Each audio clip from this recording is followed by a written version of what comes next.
Hello, everybody, and welcome to a new episode of the MinnMax Show, place about games, friends, and getting better. I'm Ben Hansen, joined by Kyle Hilliard. Hello, I'm here. Joined by Jacob Gieler. Roar. Joined by Janet Garcia.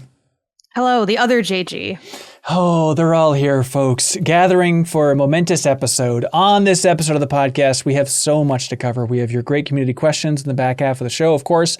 We're going to start out by talking about Game of the Year predictions. We're kind of at like, I don't know if you noticed, we're at the calm before the storm. I feel like starting next week, going deep in GTA 6 with the big extensive look, it's just going to be roller coaster ride. It feels like until the end of the year. So I think it's a nice time to like reassess where are we right now before the roller coaster drops in September and there's all these seemingly great games released. And so we're going to do kind of a Game of the Year check-in for where we're at overall here at MinnMax. Then we're going to be talking about Horizon Hunters Gathering news. Not the news you might like to hear, but we'll update you on all that stuff. Jacob Geller's been enjoying a game called Mortal Shell 2. You want to talk about that, Jacob? The world loves Mortal Shell. More Shell, they say. And then also... I just started. I played a little bit of it. Great. Kingdom Hearts 4. D23 happened this last weekend, and there was a lot of news. And we've got some Kingdom Hearts dabblers, some enjoyers on this here episode of the podcast, but we needed an expert. We needed a ringer. So we brought in freelance extraordinaire Hayes Madsen. If you've seen his work elsewhere in the game industry, he's going to be joining us as a Kingdom Hearts super fan to unpack all that good stuff and then sticking around for community questions. Reminders. We got so many things coming up. PAX. We're going to be at PAX West. Reminder, Jacob and Janet and I and a bunch of other folks. We're going to be doing panels on Friday, September 4th, and then Sunday, September 7th. So if you're in the area, you want to come to PAX, we'd love to see you, say hello. Otherwise, if you don't want to go to PAX, but you're in the area, you're forgiven as well. We're going to have a community meetup on that Saturday, September 5th. So check the Patreon. There's a public post with more information about that, but we'd love to see you come on out. And then also, the big thing has happened, the great September showdown. We talk about how we're on the precipice of so many great games releasing. We're only going to do the deepest dive on one of them. Our big multi-part game club discussion. I'm going to do that for one game. So we have a poll up on Patreon. If you support us at any tier on Patreon, it's a good time to jump in. You can jump on at even that $2 tier and vote for the game that you want us to do the deepest dive on. Could be Control Resonant. Could be Wolverine, featuring Kyle Bossman, trying to juice those numbers. Onimusha, Way of the Sword, or Silent Hill Townfall. Out of those four options, you go to Patreon, you lock in your vote, and then we'll let you know what game we're actually going to be tackling for the deepest dive. So may the best game win on Patreon right now. All right, Jacob. Game of the Year predictions. Checking in. How confident are you right now that you could predict what MinnMax's Game of the Year is going to be? There's one game that I am the most confident about of the games that have been released this year. Yeah, please. I mean, it's hard because it's like whatever. I think Big Walk is taking it. That's so interesting. Because it's like you think about, you know, when we're thinking about Game of the Year for MinnMax, thinking about the internal politicking, and it's like, what is a game that a lot of us have played? Yeah. That a lot of us like, and no one dislikes, you know, that like no one can kind of like take shots at to take it down. And like so far this year, I think Big Walk is at the top of that list. But will the passion bring it to the top? You know, this goes back to Kyle. You were there. Remember Game Informer's Game of the Year debate for 2017, where people were pushing for Mario Odyssey? It's like nobody dislikes Mario Odyssey. It's clearly a great game. Is Big Walk the Mario Odyssey of this year? Of like, great, but 2017, Breath of the Wild, even some people didn't like it in the Game Informer office, and they've since been run out of the industry. It's like you gotta follow like clearly. If we're looking at GTA 6 versus Big Walk, is it going to be like, hey, look, Big Walk is unimpeachable, but like we can't deny these bigger swings? No, because GTA 6 is going to have haters. Are you prepping yourself to be a hater for GTA 6? Maybe. I like, historically haven't liked the other ones. Yeah, but still. But I think Big Walk is like, like Ben is saying, it's like everyone who played it. It's funny because I probably won't be in that conversation. I don't think I'm going to play Big Walk because I hate Are you afraid you're not going to like it? No, I'm not afraid I'm not going to like it. And then you don't want to be the one hater? Is that what it is? I am certain I would like it, but like the way that it's... the reason I don't think I'm going to play it is because if I play it, I'm going to play it with my family, right? I'm going to play with my wife and my daughter. But like, I don't want to play with them in 3 separate corners of the house. Like that's a Okay. weird. It's a Sure. weird But qualifier. But I don't want. Could you? I mean, it's not really anything to do with the quality of the game. It's just that's you a not great wanting to point. do Like a thing. it's not the game's fault or anything. But it's like I'm not gonna. I just like I don't know if I'm gonna take the time. Okay, sure. To do it, You know? should. I know. I'm aware. You as a family experience, that would be really good. I think the Mario Odyssey of this year, in terms of games we all agree is good, but is not going to have the burning passion, is like Resident Evil Requiem. That's exactly what I was thinking too. Yeah. It's an interesting to try and figure out, like, as a group, where we all landed at Requiem of like, oh, awesome. Game of the year, awesome? I don't know. No, definitely curious not. if I hear it's not the even burning- game of the half of year for me. I agree, Janet. I mean, it is a great video game, but like, again, we're talking about top 10 of the year. And this is what people end up, I feel like, sometimes not wrapping their head around. And, you know, obviously by extension, top 10, what's that? We're talking about the 210, you know. But it's not so much that like Resident Evil Requiem isn't a great game. It is. But like when you're putting it up against, and this is like the whole point of like tournament style things. All of them are great. That's the effing list. Like, that's the point. We're only exclusively looking at great games. Yeah. So when we go great and up, who are some of the weaker links? And it's, you know, again, it's contextually, it could still be in the top 10 of the 210s for sure. Like, it is a really well-constructed game. Is the back half kind of stuff. But again, the arguments against Resident Evil Requiem make themselves. Back half and be game of the year, which is also why it's not going to be 007. Ooh. Is the back half bad? You can't have like a big slice of the game that everyone's like, well, that's kind of mid.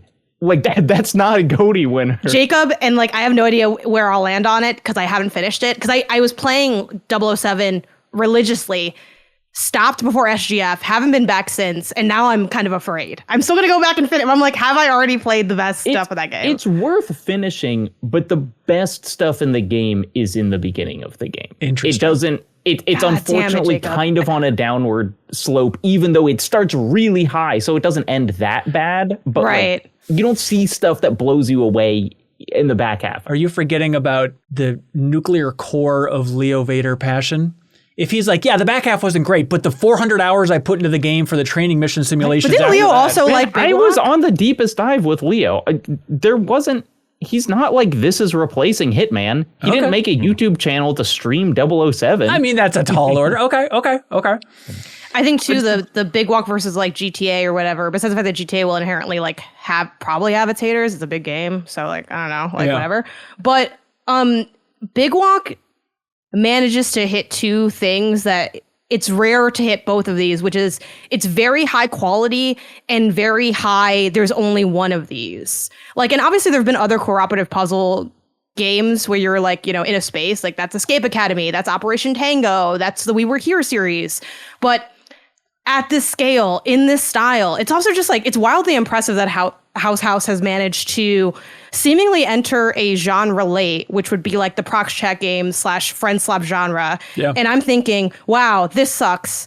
They're late to the party. And they're like, we are the party, actually. And it is very like how Breath of the Wild, when Breath of the Wild was announced, it's like, oh, Nintendo's doing open worlds. Right. Okay, honey, you're 6 years late. We're over the open worlds. And then they came through and they totally reinvigorated it, showed it what it could be. Like, and we've been chasing that high since. And I think like Big Walk has so much of that. And the other thing that's wild about Big Walk too is there are several parts that you could argue were the best part of the game.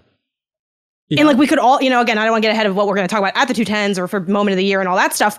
But like we could all write down like 4 distinct things.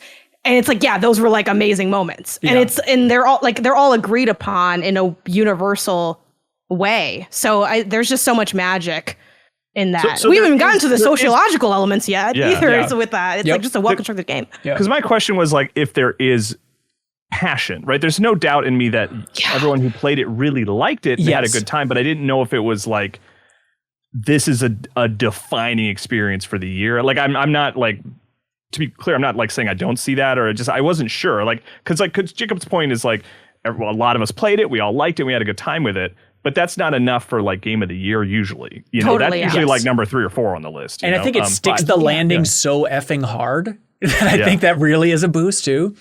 And there is a level of like, it's been interesting if you look at the MinnMax 210s, lists where the first couple years were all really weird, distinct choices. And then the most recent couple years have been more kind of the industry agreed upon, like, yeah, these are the best games of the year. And I do feel like we still have the desire to be like, isn't it cool to give it to an indie game and not a AAA? You're like, right. Isn't that just I think that if they earn it, I'm cool giving it to them. Like, I don't know. I'm not saying it's not like, it's not like, we're not artificially boosting That's it. the part I'm very allergic to. Yeah. I mean, it's like, but I like those more as well. It's not just that I like, view it as like a civic responsibility to give it to a smaller game. It's like playing a smaller game that does something exciting to me is a better experience than playing a game that I know cost $1 billion and you can see the, individual beer bottles jingle. I hear that.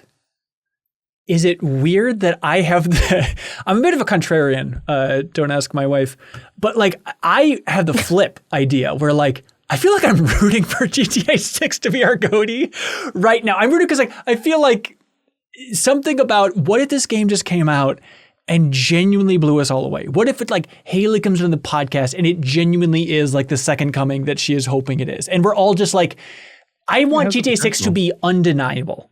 I want it to be like, how is this conceivable that this game was made? I get, but I want every game to be like that. Great. Where you're talking about a game that hasn't released yet. I just think it's, I don't know. I feel like this is the difference is like it's GTA and it has genuinely. I mean, I hope I'm not being like hyperbolic, but it has that potential. Nothing has ever had this much potential to be like, my God. I'm not saying it will. Yes. I'm saying it might. And it's like other games, like I feel like we can't say it might. Right. Sure. I think this is the weird. I mean, and it's like I don't think you're wrong for thinking along these lines, but I also think it's a kind of I don't know. It's a little icky to me to be like, well, we all know that the foregone conclusion is the entertainment property that costs more money than any entertainment property has ever cost in the history of humanity to make. I'm like, okay, let's just, write it down as number one now. To be fair, there is a track record to like GTA games being like really good, but I get what you mean. I also feel like, it's really kind of a separate conversation anyway, because like we're, talking about what, as of now, from what we've actually played. I'm kind of tired of the GTA thing from both sides of the fence, where I'm tired of pretending that's going to necessarily be the second coming of Christ. We don't know. I'm excited for it because it's a big production. There's been a lot of lead up. I'm also tired of the like corner of our industry that feels the need to be like anti like the big thing. It's like, let's just be normal edition. Like, can we just like, hey, it's a big game. Obviously it's exciting. It's been in development for a long time. It is a big part of the industry. Like, of course, like, and yeah, let's check out big game that might be really good and see how good it is or not. Yeah. Like without being like, GTA, I guess I'll play it because I have to. But if it was up to me, I'd be playing, the game on Steam with less than 100 reviews. It's like, chill. We can do both. Like, let's allow space for both and like, bring forth like the criticism that we're all capable of without making it a big like, playing it but shaking my head so they know I don't agree. Like, I don't know. But I hear that. Anyway, the point of this conversation was about games we have played. Yeah. Also. That's what I'm objecting to is I don't want to be listing the GOTYs from the first half of the year and then playing the thought bubble game of could any of them beat GTA 6. Okay.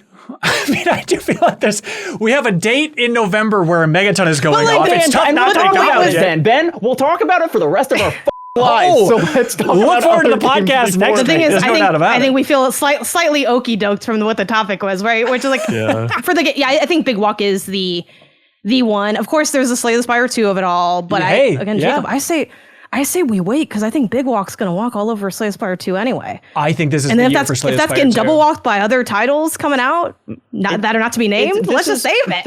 This is the year of Slay the Spire 2. I don't want to like gamesmanship. Like, does it have better chances this year, next year? I think that like, it launched in a version where if they told me this was 1.0, I would be like, awesome. This is one of my favorite games of the year. And that feels like unlike Hades, which has a story that's going to complete and whatever, I feel like I understand Slay the Spire 2 enough now to put it on a list in a way that I would love to do it this year. I think it's the year, counterpoint. Janet. There is no heart though. Like there's no fighting the heart version here. Yeah, I know. And it does feel like the big missing component to it. But were you not able to evaluate Slay the Spire 1 until you killed the heart? No, because I never killed the heart. So Okay, you love that game. I know, but like I've always been in the camp of I think that's my light pushback to like, would I feel like this is complete? I would be asking myself, hey, I'm kind of surprised they didn't do a true ending. To be fair, I mean, Janet, we know here's like a sort of counter, not argument, I guess, but like maybe a dangerous thing to admit on this podcast. Slay the Spire doesn't do it for me. I don't particularly like that game. I don't. I've played a bunch of rounds. You've never ran with me, Kyle. It'd be different. Yeah, it's never. I could change you. It's just never been like a style of game that I like. I played a bunch of the second one, like just being like, what am I missing here? What am I missing here? And I never found it. And the thing I'm trying to get at here, Janet, is when it hits 1.0, my opinion is not changing, right? Like, and it is a game that you can purchase and play right now. You know, like, so I don't mind it being in consideration. Absolutely. I just like my argument being like, it's enough of a game to know how you feel about it at this point, I think. If we're putting that on the list, it is better than Big Walk. Interesting. Okay. Yeah. I think it's the way we do it. If you ever never listen to our list, it's like we choose the year for when we're going to tackle it. For like Hades 2 is like, let's wait till it goes 1.0 to have that discussion. I think Jacob and I forget if it's on the podcast or off the podcast, but we're like, Subnautica 2, again, I think is cool. It's like, all right, well, let's let that one cook. We just got to all be in alignment about like, is this the year we're trying to run this up the flagpole? You know, do we do it at the 1.0 or do it early access? Now, I don't mind it being different for different games, honestly. Yeah, I feel like it has to be. It needs to be like a locked in. Yeah. Yeah. If I'm being told to place it on my list, I have to place it at 1. So yeah, right. That's great. Yeah. I think there's also the quiet beast lurking in the dark of like, is Pocopia going to be a lot higher than we think? I don't think it's going to be game of the year, but I think it's one of those that like everyone again loves it who's played it, and it's like I think it could be like top 5. Is everyone the right word for it? Because I played it and it's she's taken a while to get cooking. Really? She's taken her time. Yeah. Now I don't want to say too much on my thoughts because I want them to. I don't feel like I can evaluate it yet. But yes, it's. People have described the campaign as like one long tutorial, and I think that is true and does kind of make it a bit of a slog at different times of it so far. Okay. So we'll see how it goes. I think, but I'm very early in it. Okay. But whose fault is that I'm early when I put so many hours? I would say that's the game's fault, but that's just me. Okay. So I don't know. I've gotten, and then I thought everyone loved it on here because I feel like it was talked about very favorably, but I've also caught up with people, and I feel like I don't know how. I feel like I don't know how that's evolving or changing. And then the DLC just came out, which I think people have liked. So it's kind of I think it's going to be. That sounds like a great, heavily argued 8. Okay. Yeah, I think that's higher. That could be calling it now. Pocopia is right. going to be 8, and the fists are going to fly, and we'll be like, I guess it was pretty good. I guess it's going to end up at 8. Yeah. My personal number 1 to date so far, which I don't see it. I'm not like bringing it up as like this is going to be MinnMax's number 1. I think Pragmata is the most fun I've had with a game so far this year. Like I think that's my personal number 1, and it's one that I could see myself fighting for to be high in the list. I think it's going to be high. I really like that game. Like I like it more than Requiem, and they're kind of there's like similar emotions and feelings happening in both of those games. But I just found Pragmata to just be more like fun and novel and new. You know, it's more even too than I think Requiem, which I think is the grand debate. Like, do you reward? I think the highs of Requiem were higher than Pragmata, but Pragmata never made me annoyed. So how much does that count for? You know what I mean? Like, I mean, I genuinely think a lot because it's like if I got things that I can poke at Requiem for, and it's like I like that game, but like if it's up against other games, you know, I think it's easy to take it down. Pragmata is just kind of unimpeachable, you know, where it's like I don't think it's number 1 because I don't think it is like that like gleaming like, oh my god, this is what games can be thing. But like it's so good the whole time. Yep. Yeah, it's one of those like I want DLC for, and if like I would jump on it right away, even if it was just new VR missions or whatever. I'd be like, yeah, give me an excuse to play more of that. I want to go back, you know? Yeah. Something I've been really wrestling with in my own list, because I was very hot on this game when I first started, and I kind of soured on how it ended, but then I'm like, but it was so good, I don't know. And I think it's going to be very beloved here. Cairn, interesting. Yeah. That's one that for sure we should talk about. Yeah. But I'm not sure what the vibes are going to be for it, but I do think it'll be a talker for sure. I'll throw this out. I like the Cairn ending more than the Big Walk ending. And Whoa! The Big Walk ending is one of my favorite video game endings. Jesus Christ! All right. Yeah. Okay. I've heard I'm gonna You're be not alone, making Jacob. I've heard that from others. Yeah. I'm gonna be making impassioned best moments. Jacob Freeload being mad at me because I did not like that ending, so I just can't prepare now. I'm gonna bring you around. It's gonna be you playing Slay the Spire with Kyle on me and Janet and the Cairn ending. I fear that I'm Kyle in this scenario. So like if I play with Janet, the art style will just completely change and it won't be card based. Is what my thing is like, honestly, right. wait, new show plus, I make different people like Slay the Spire, and I'll just vote for it with my burner account. Because the thing is, it's like, you think it's ugly, Kyle? Like you ain't played an ugly game before. Let's be so for real. I know you playing. You got some uggos on that Steam Deck, don't you? Come on. Show us your Steam Deck library. I probably won't be on next week, but there's one to talk about next week that I find very ugly. Exactly. Check the This calendar. one, Interesting. it's about what's inside. Anyway. Jacob, you had a hot thought? I think on the other side of not games that we've all played and love, but a game that I think is going to be very high on a couple of our lists. When we talked about Perfect Tide Station to Station, Yes. me, Leo, and Kelsey, I think we're all generally in the this feels top 3 to me. Yep. And that's the game that I wish I could, if I could press a button and make everyone on the podcast play a game, it would be that one, because I get that it's, it is not as kind of easy I'll just blast through Perfect Tides in a weekend or whatever. But I kind of think if we all got through it, people would have that level of passion. But it is a longish visual novel, and so I understand why that, or adventure game, whatever you want to call it. I get why it won't be as broadly played, but I do think that all of us who have completed it are super high on it. I think that's one of these. It's number one on my shame list. Of not games I haven't played yet. We've answered this before, so apologies, but I don't have to play the first one, right? Not at all. Okay, cool. I mean, none of us if had. I like it, I'll at the go back time of and do playing it. I too. just was to get the. It's just good to know that you can get a fulfilling experience by just jumping to that. I do think it's going to be number one, and I say this with love in my heart. Number one homework game. Before GOTY, I'll be like, hey, chop, other people, get on Perfect Tide Station to Station, please. So it can never be too early. Do it before September's rush, everybody, please. I think it's a good call. Look, But that's Jacob, so close. That's only a few weeks. Just don't look at the calendar, and it's infinite time away. Jacob, I'm not saying this is game of the year, but it's probably going to be maybe more of a talker than people would expect. But man, I've been playing more Pathogenic. That game rules. Let's go. I know we talked about it not too long ago, but speaking of ugly, I think the UI is not great in that game, and then everything else is this deserves so much more love. Just as little twin stick roguelike experience going through the human body, it's freaking delightful. Do you think I it's think your that list? will take a honored spot on our second 10. Okay, yeah. Freak pit.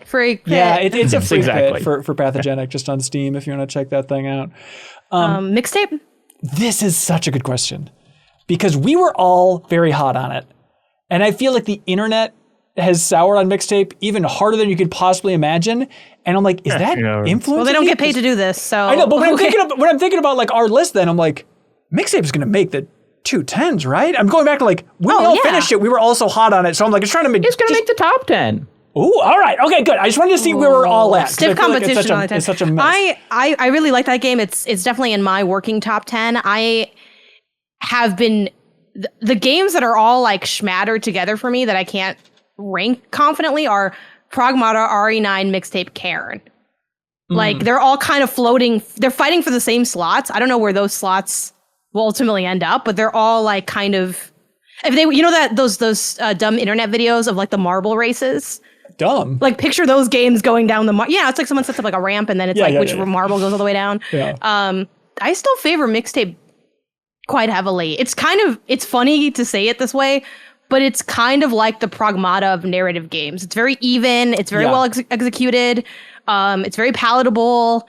It's just but even nicer. Like I probably do hold it. So I guess it is above pragmata. I'm just shifting this around for my own list. It's like it's very easy breezy. It is easy breezy. I think, and it's not that the internet's wider opinion influences our list. We want to measure our own passion. I'm just talking about like I think I got so burned out by the discourse around mixtape that like I need to remember like when we finished that and we talked about it on the podcast, like we were all so hot on it, you know, and it's like it's nice to remember exactly where we were at right when we finished it.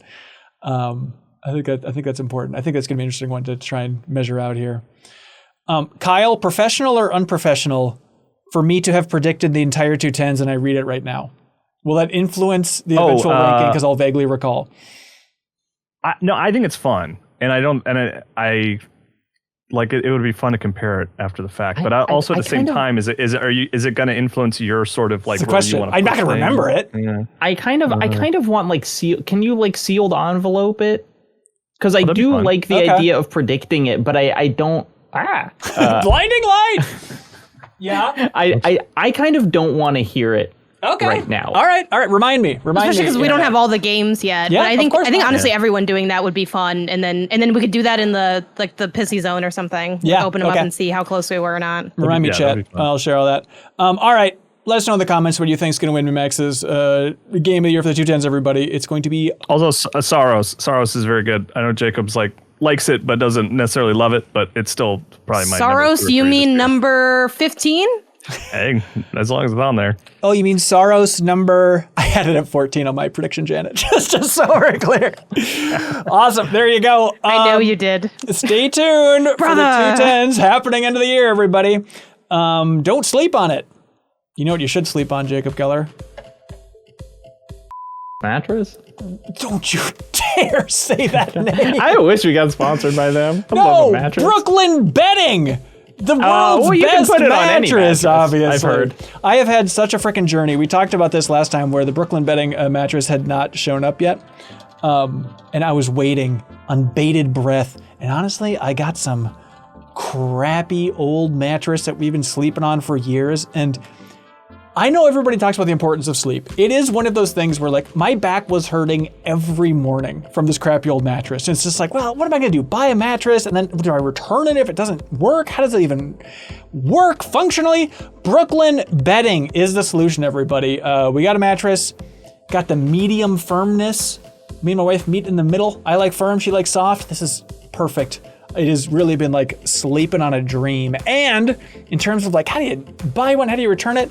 Brooklynn Bedding is here to help because they have a return policy, 120 night comfort trial. A trial, I should say. Love it, or they'll help you return or swap it hassle-free. 120 nights before you can be like, yeah, let's go ahead and return that.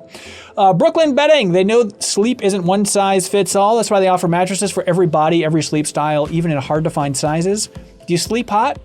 It says, Kyle Hilliard, do you sleep hot in the ad copy?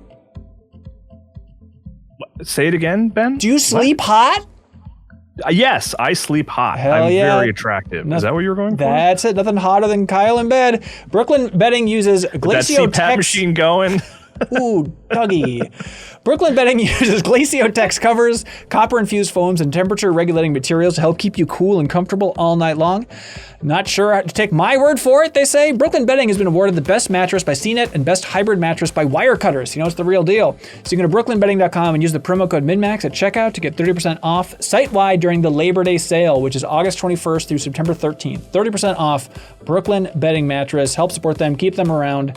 It's brooklynbedding.com and the promo code is MinnMax for 30% off site-wide, exclusive with the code MinnMax at brooklynbedding.com. Check out the link in the description to learn more. Oh, Lordy. Last time we talked about a game called Horizon Hunters Gathering on this podcast, Jeff Marchiafava. It's the first time I've actually seen him run to his kitchen to get a knife and then run back to continue the podcast pointing a knife. He was so up in arms about this thing, saying, my God, Gorilla, don't do this, don't do this. Janet as well, to be fair.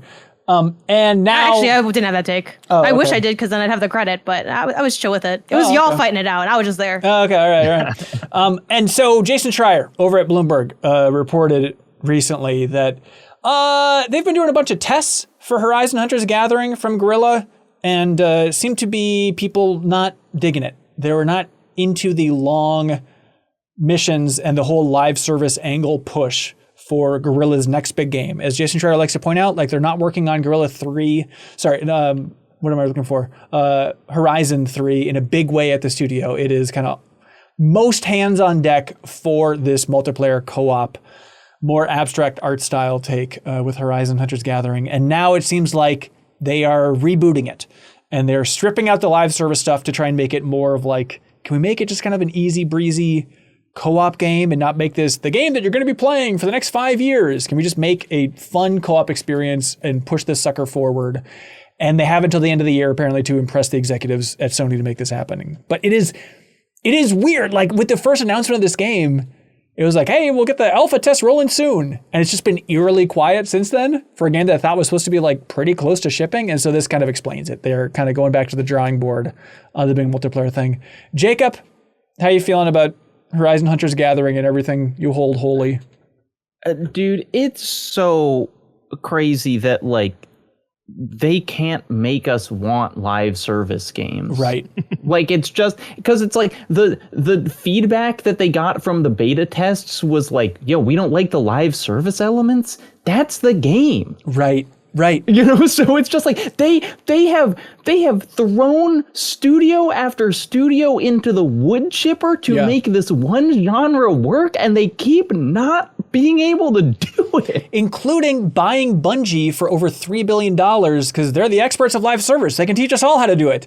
And then as they're supposedly teaching us, they're lowering Bungie into the wood chipper. It's like, it is such a crazy situation. You know, I mean, you look at like Blue Point trying to make the God of War multiplayer live service game. That didn't pan out, and then the entire studio was shut down before they released a single game under Sony ownership. It is just a sad state of affairs with the biggest failure of a push for this initiative started by Jim Ryan back at PlayStation of let's try and get these live service games off the ground. And it's like there's Fair Games, which has been quiet for a while. It was news to me that Jason Schreier in his latest video, he said that it's going to have a new name, Fair Games, when it finally releases. So that is... But it's such a good game. It communicates so clearly what it's about. Well, the dollar sign kind of gets the point across, yeah.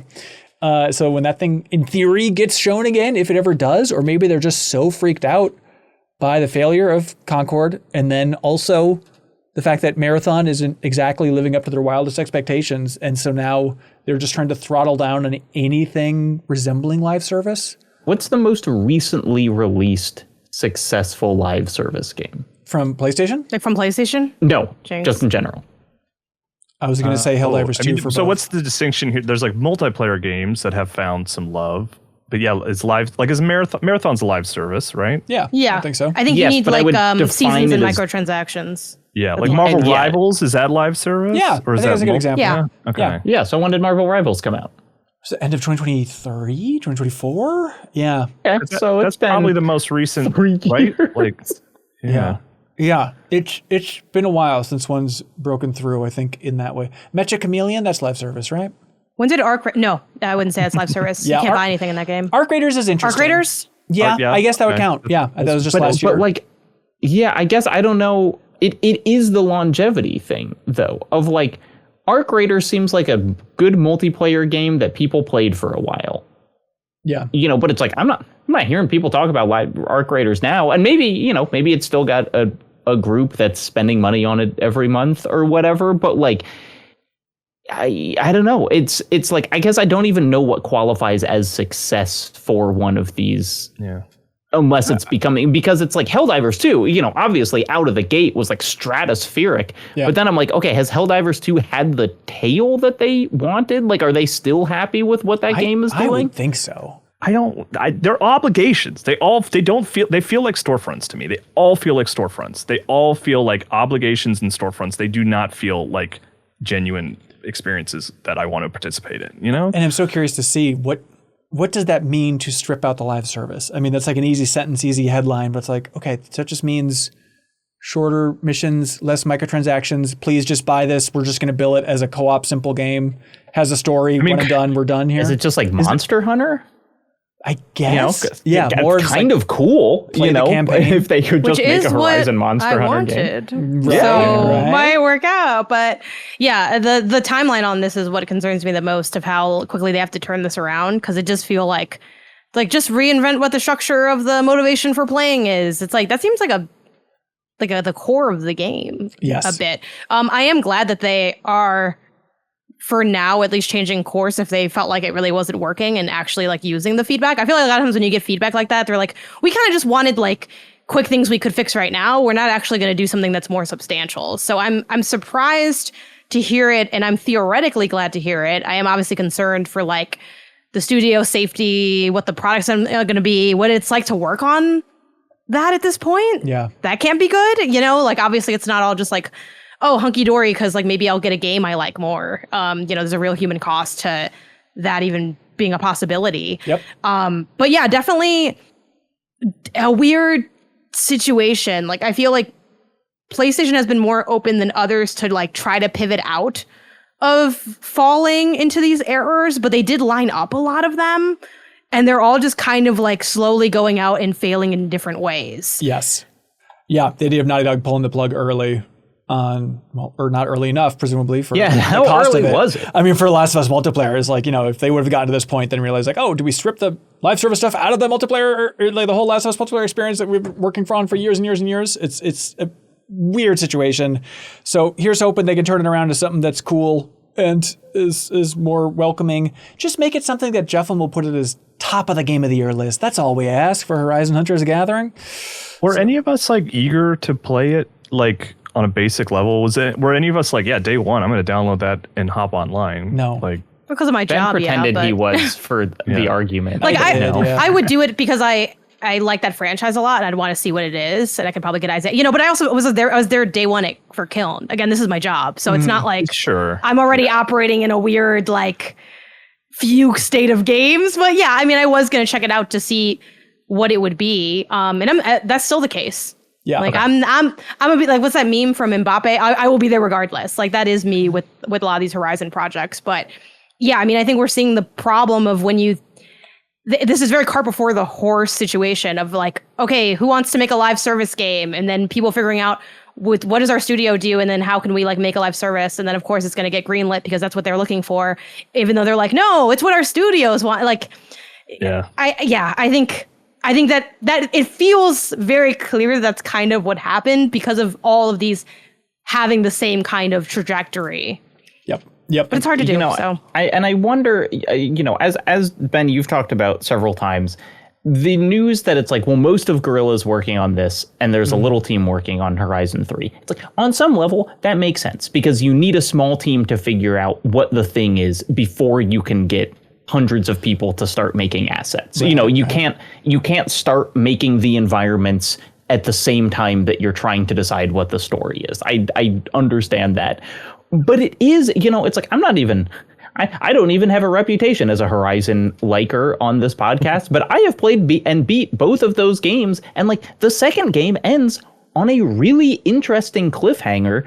And I just worry that like all that momentum is kind of getting flushed down the toilet. Yeah. Not only that they're making a game that's not Horizon 3, but like, if this comes Kingdom Hearts out, effect. Yeah, it's coming for all of us. If this comes out and falls on its face or becomes a game that is like fashionable to hate in the way that some of these live service games do, does that muddy the whole brand? Is there then like less hype for true Horizon 3 because they no longer have a track record of making two games that are good? It's interesting. Yeah, I'm trying to think of those examples of franchises that have been like 1, 2, multiplayer side project people don't like, and 3, and like how that 3 was met. I'm struggling. There's got to be examples out there. I mean, there's like, we'll see what Control Resonant is like, right? Oh, that's a great example.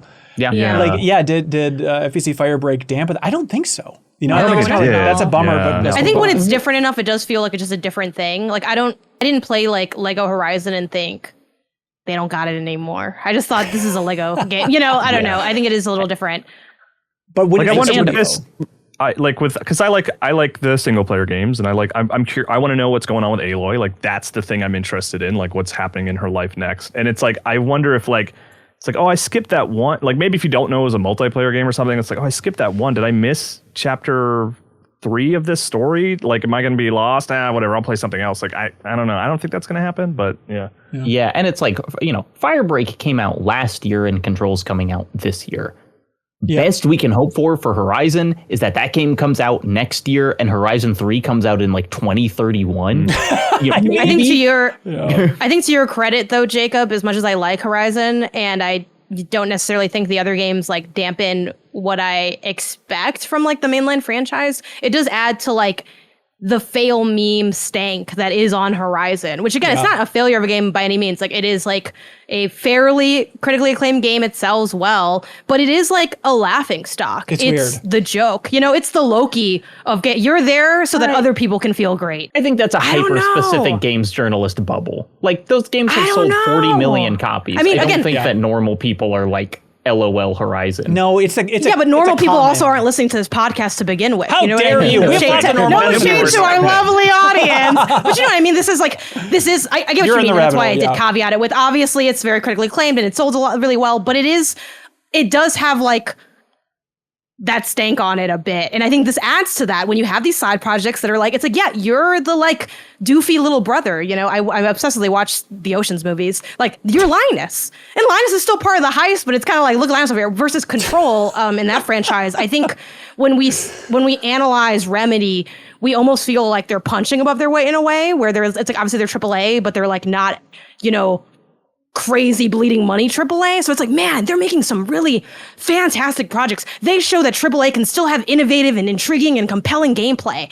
And then Horizon's kind of like, so not Spider-Man, huh? A little rough, isn't it, buddy? It's like, it's just kind of, it doesn't have that cachet. It's not God of War. It's not Spider-Man. It's not these like kind of bigger deal things. It is kind of the, like, oh yeah, didn't you come out by Breath of the Wild? Ooh, that was rough. Ooh, didn't you come out by Elden Ring? Oh yeah, that was rough. Like they keep running into that. So again, it doesn't necessarily harm anything, but it does, I think, become part of the legacy of what are the conversations around this franchise. Yeah. And it is that there be some stank. Horizon Hunter's Gathering, day 1, whenever it comes out. We'll be here. Except not really. Me and Isaiah in our apartment. Let's go. Kyle's whole family's going to play it together. A game that I think we're busy that day. Oh, okay. Sorry. A game that Jacob Geller has been playing, of course, is Mortal Shell 2. Great transition. Hey, this guy played this. Mortal Shell came out 2021, and in the world of like From Software love letters, people were like, "Hey, pretty solid." And Mortal Shell 2 is out. And Jacob, I don't think that's an accurate characterization. Please. I think Mortal Shell came out and it was an earlier, Souls-like or whatever, certainly before the kind of successful ones that we've gotten since then. And people were like, it's okay. Okay. It has a certain style, which is cool. It has this idea of the shells, which is interesting. But like that game is pretty rough. And I don't think anyone is like, Mortal Shell is my favorite game in the way that people are like Lies of P is my favorite game. Right. How about this? I don't think people get angry about Mortal Shell, right? No, it's just kind of like, nice try. Yeah. But what's cool and what you love to see happen is they got a crack at a sequel and they did it a lot better. Oh, yeah. Like really, and this game has had, people have played this because this game has actually had a demo out that is playable and whatever, and so there was some heat on it already. But it's fascinating because Mortal Shell 1 was trying to be a Souls-like, and Mortal Shell 2 is very specifically trying to be a Elden Ring-like in a way that I don't think we've really got any other of these. Interesting. Because it's like Dark Souls is like an interconnected world, but more or less a linear game. Well, Elden Ring's a big open world. This is a big open world with lots of different things, lots of secrets to discover, lots of stuff to do, and like it is hard because you're comparing it to Elden Ring, which is one of the best games ever made, and so in comparison, you can say a lot of things don't quite go together as well, but like the fact that they pulled off a good one of these that I spent 25 fun hours with, like, great job, Mortal Shell 2. It's really, it's just kind of like, it feels so, faint praise in a way, or you know, whatever, to be like, oh my God, they got to make a sequel and it was better. But like, they really did get to make a sequel and it was better than their first game. So, okay, open world. What exactly is the flavor? You talk about the shells. Like, there's eggs. The story's about eggs. That's the take on Portal Shell. Ovum, Ben. Ovum. Oh, I'm sorry. Ovum. Yeah. So I would describe this in the kind of dirtiest pitch of just what gameplay feels like is it's Elden Ring with more Sekiro, where enemies all have kind of a stance bar that it is a parrying game. It's a game where you parry, and you can break the stance bar by blocking. You can do other things, but it's not really a role-playing game in the way that Souls-likes are, where you're deciding to level, you know, intelligence or dexterity or strength or whatever. Instead, you have anyone can wield any weapon. There aren't any stat requirements. You can just level up your weapons, you know, as you find them.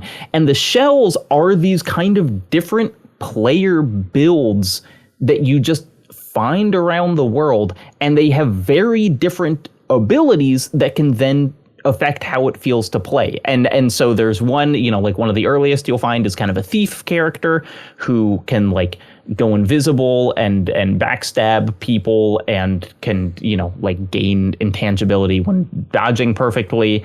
And then there's a different guy who's like a huge kind of bowling ball set of armor that can like set himself on fire and blow his armor off, you know, and as you do that, you're setting enemies on fire. And so you're kind of, instead of sculpting builds, you're kind of finding them and figuring out how the weapons and different kind of relics you have can fit into that. And so it's really like advice that I would give for people playing it is like, it's a game that wants you to experiment with different things and try different stuff. Most of the stuff is really easy to refund and reallocate points and whatever. And like, lots of different things are fun, and so it is worth it to try different things, even if you found something that seems like it's working. Yeah, right on. That's cool. I played through, I don't know, the first hour or so. I didn't even get into the open world, so I was like, oh, I didn't realize it was open world because, you know, I was going through the tutorial and I got through. You know, there's always that like first boss. That's not like super hard. Like this was the guy that was like throwing. I maybe don't even remember at this point, but he's like throwing out like explosive little dudes at you. But I defeated him. But it's like, so I don't know if I've even found another shell yet. But like, how do you switch shells? Do you have to do it at the save points, or do you go into a menu? Or you certainly have not found another. You don't start finding them until you're out in the open world. It kind of starts you with a basic one, and then you can switch. You switch at the equivalent of bonfires. And it is like, I did play a long time only finding like 2, and then it was only kind of like later in the game that I found the others. I will say, you know, weird advice, they are balancing this game aggressively, like as people are playing it. Even pre-release, there were patches that came out that swung the balance pretty wildly. And so it might be worth waiting a month or two for this to get sorted out, because I do think that they're really actively taking player feedback into account, but like damage numbers are weird. There's some weird stuff going on in terms of like enemies are either really, really aggressive and can, you know, one hit combo you or not at all. But like you just find these around the world. And one of the fun Elden Ring things about it is it has that feeling of like you stumble into a dungeon, you don't even really know what it is. You just found like a hole in the ground and you walk in. And sometimes it's just like 3 rooms and a boss. And sometimes it's like a whole big thing. And the end is you find a shell and it can totally change how you play. That's cool. And I really appreciate those experiences. I wanted to shout out one thing that I like about the game is like the whole shell idea is like, you get knocked out of your shell. And Jacob, maybe you're more familiar with how this works because I'm not nearly as far as you. But like, I liked it because it's like you get knocked out of your shell, and it is like kind of almost like a last chance. Like you're weaker, right? But it's like it's nice when it's like the boss is like, you know, that From Software thing. The boss has like so much little health that it's like, oh, if I could just get like 2 more hits in, and then it's like you get knocked out of your shell. You're not quite dead, but you are like a little different, and you look like a like a character from a Tool music video or something. You look like a Westworld robot, which is like creepy and weird and cool. So I like that idea of like, you know, you get that last chance, and then also if you kill enough enemies as the shell, you can like get your sort of body back, which is nice. It's just nice to have that like last chance in a game like this, you know. You have like 2 health bars, because yes, it's like when your health depletes as the shell, you get knocked out, you're a little guy, and then if you do enough damage, you can get back in the shell. And so you can mount these kind of comebacks, and even though there are things that can kind of like one hit kill you, they don't kill both versions of you, and then you can get back in. That's so cool. it's like cool. It. Also, you know, just kind of like for it looks great. It runs really well, which is a thing that is nice to be able to say about a game these days. If you like funny and kind of overly complicated parry animations, this game's really got you covered, where like almost every enemy is going to have a unique and a very involved riposte, where like you stance break a spider, you best bet you are kicking that spider down, pulling out its stinger, and like shoving it into its head. You know, it's a real, like, if you just like watching cool animations, the game's got you covered there. That's sweet. I heard that it wasn't that hard compared to an Elden Ring. Yeah, you heard wrong. It's a tough game. Oh, good. Thank you for saying that. Yeah, you're a hero, Yeah, Jacob. If you're saying that. No, I haven't tried it, but people always say that, and it's nice to be like, actually, this actually is just hard. Yeah. It is difficult for me to assess how hard of a game it is because of how much they are shifting things around. Right. But what I will say is, like, it's not a game where you're really able to tank through things. You know, in Elden Ring, you can get a big shield and level your health up a lot and just kind of be like, I don't need to avoid all these attacks if I'm just strong enough to hold this. This is a game where no matter what you're doing, you are going to have to figure out how to parry and do stuff. And so, like, within that, there's a lot of room, but, like, I don't really know if I would super recommend it to anyone else on this podcast, other than Kyle, you know, who I know likes the Souls games. But even Kyle, I don't think you're not a difficulty sicko in the way that I am. No, I'm a little scared because, I mean, embarrassingly, maybe it's not the right word, but like I also am like a weirdo who will just like find a weapon I like in the first hour and be like, you know, I'm gonna stick with this. I'm doing well with this. I'm gonna stick with this for the entirety of Elden Ring, and I'll just be just fine. So when you're like, yeah, get different shells, experiment, I'm like, I don't want to experiment. And you don't have to, but I do think that's where a lot of the fun is. And unlike Elden Ring, where you find a spell and you're like, well, if I was a wizard, I could use that.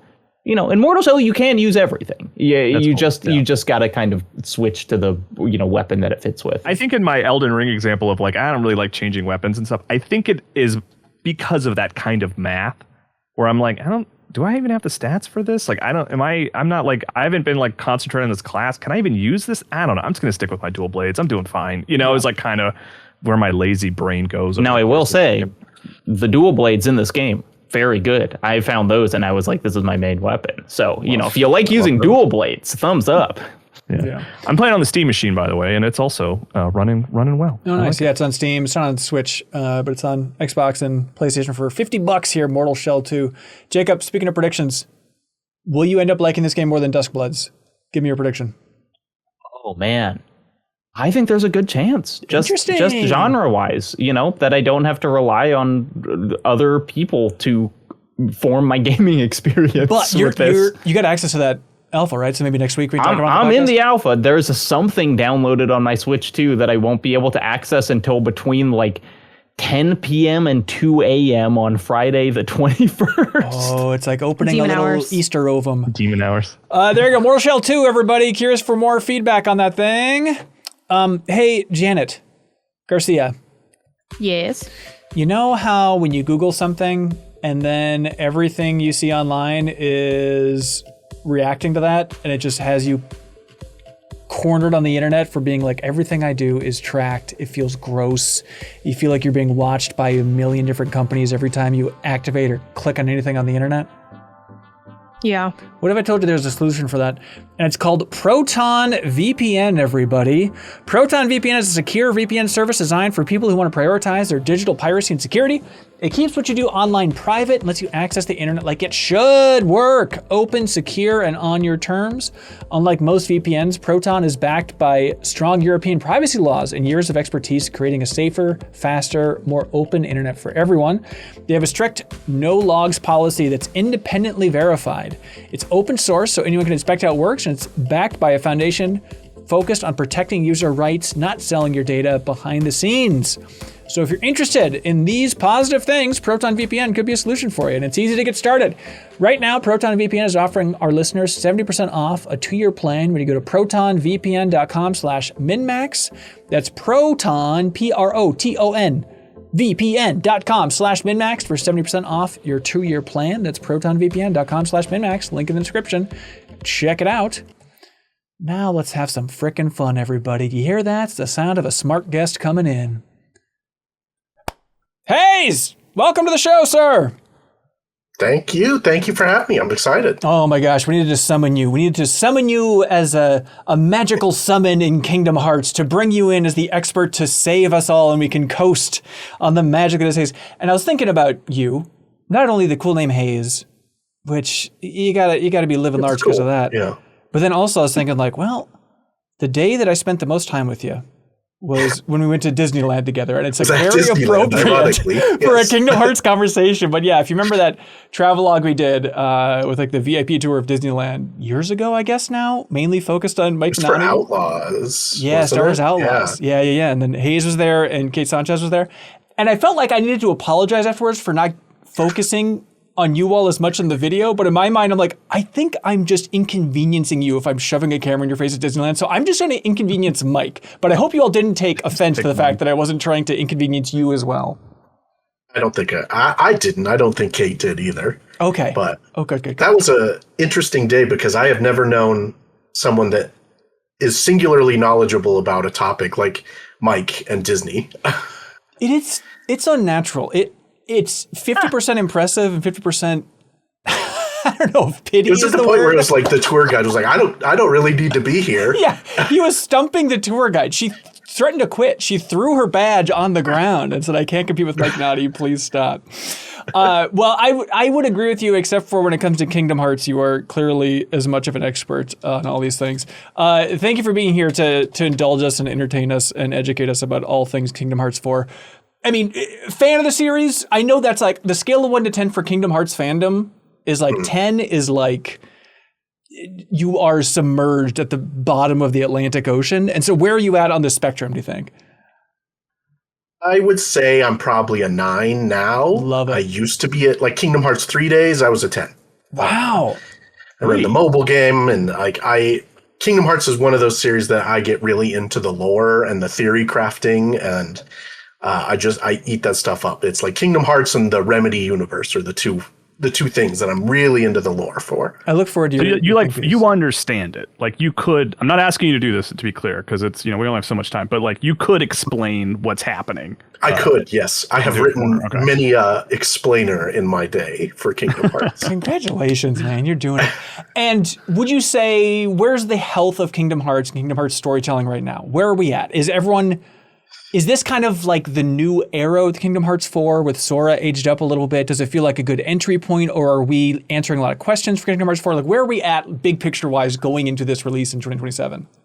That's an interesting question because it's kind of a little of both, because technically this is the start of a new arc called the Lost Masters arc. So it is kind of like a starting point, but it's also like based on everything that came before, essentially. There's tons of characters that you need to know. It's hard to say if you need to know, right, without the game being out there. But like based on the trailers, I mean, it is steeped in lore. And even that 4-minute trailer at D23. Yeah. I knew Kingdom Hearts YouTubers were going to be up all night with that trailer because there was just a ridiculous amount of details packed into that. Okay, I want to dive into all this stuff. I mean, anybody else have thoughts on the D23 showing and new trailers and new footage and all that fun stuff? Can we break down what the new footage was? Because I watched the Coco trailer and I thought is that the thing, or is there other stuff? Yes. Friday night they had the entertainment panel, which is, when they do all the big TV shows and movies and stuff, and they announced Coco 2 at that panel, and then they did like surprise, here's one more thing, and it's Coco and Kingdom Hearts. But that was actually only half the trailer, and then they showed the full trailer at the Kingdom Hearts panel the next day.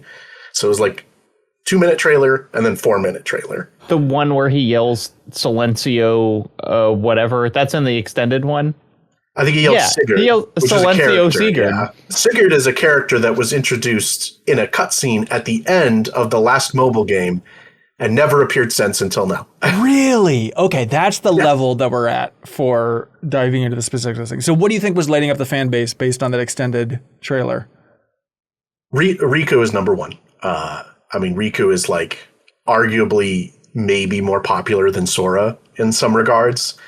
And we already knew Riku was going to be in the game probably based on like the secret ending in Kingdom Hearts 3 showed Sora in Quadratum, which is this new city that Kingdom Hearts 4 takes place in, and then Riku in Quadratum. But this is like the first confirmation we've had of Riku being in this game. But there's some fun theories already. So there's a theory that like Sora doesn't remember Riku based on the facial expression in the trailer when he looks at Riku.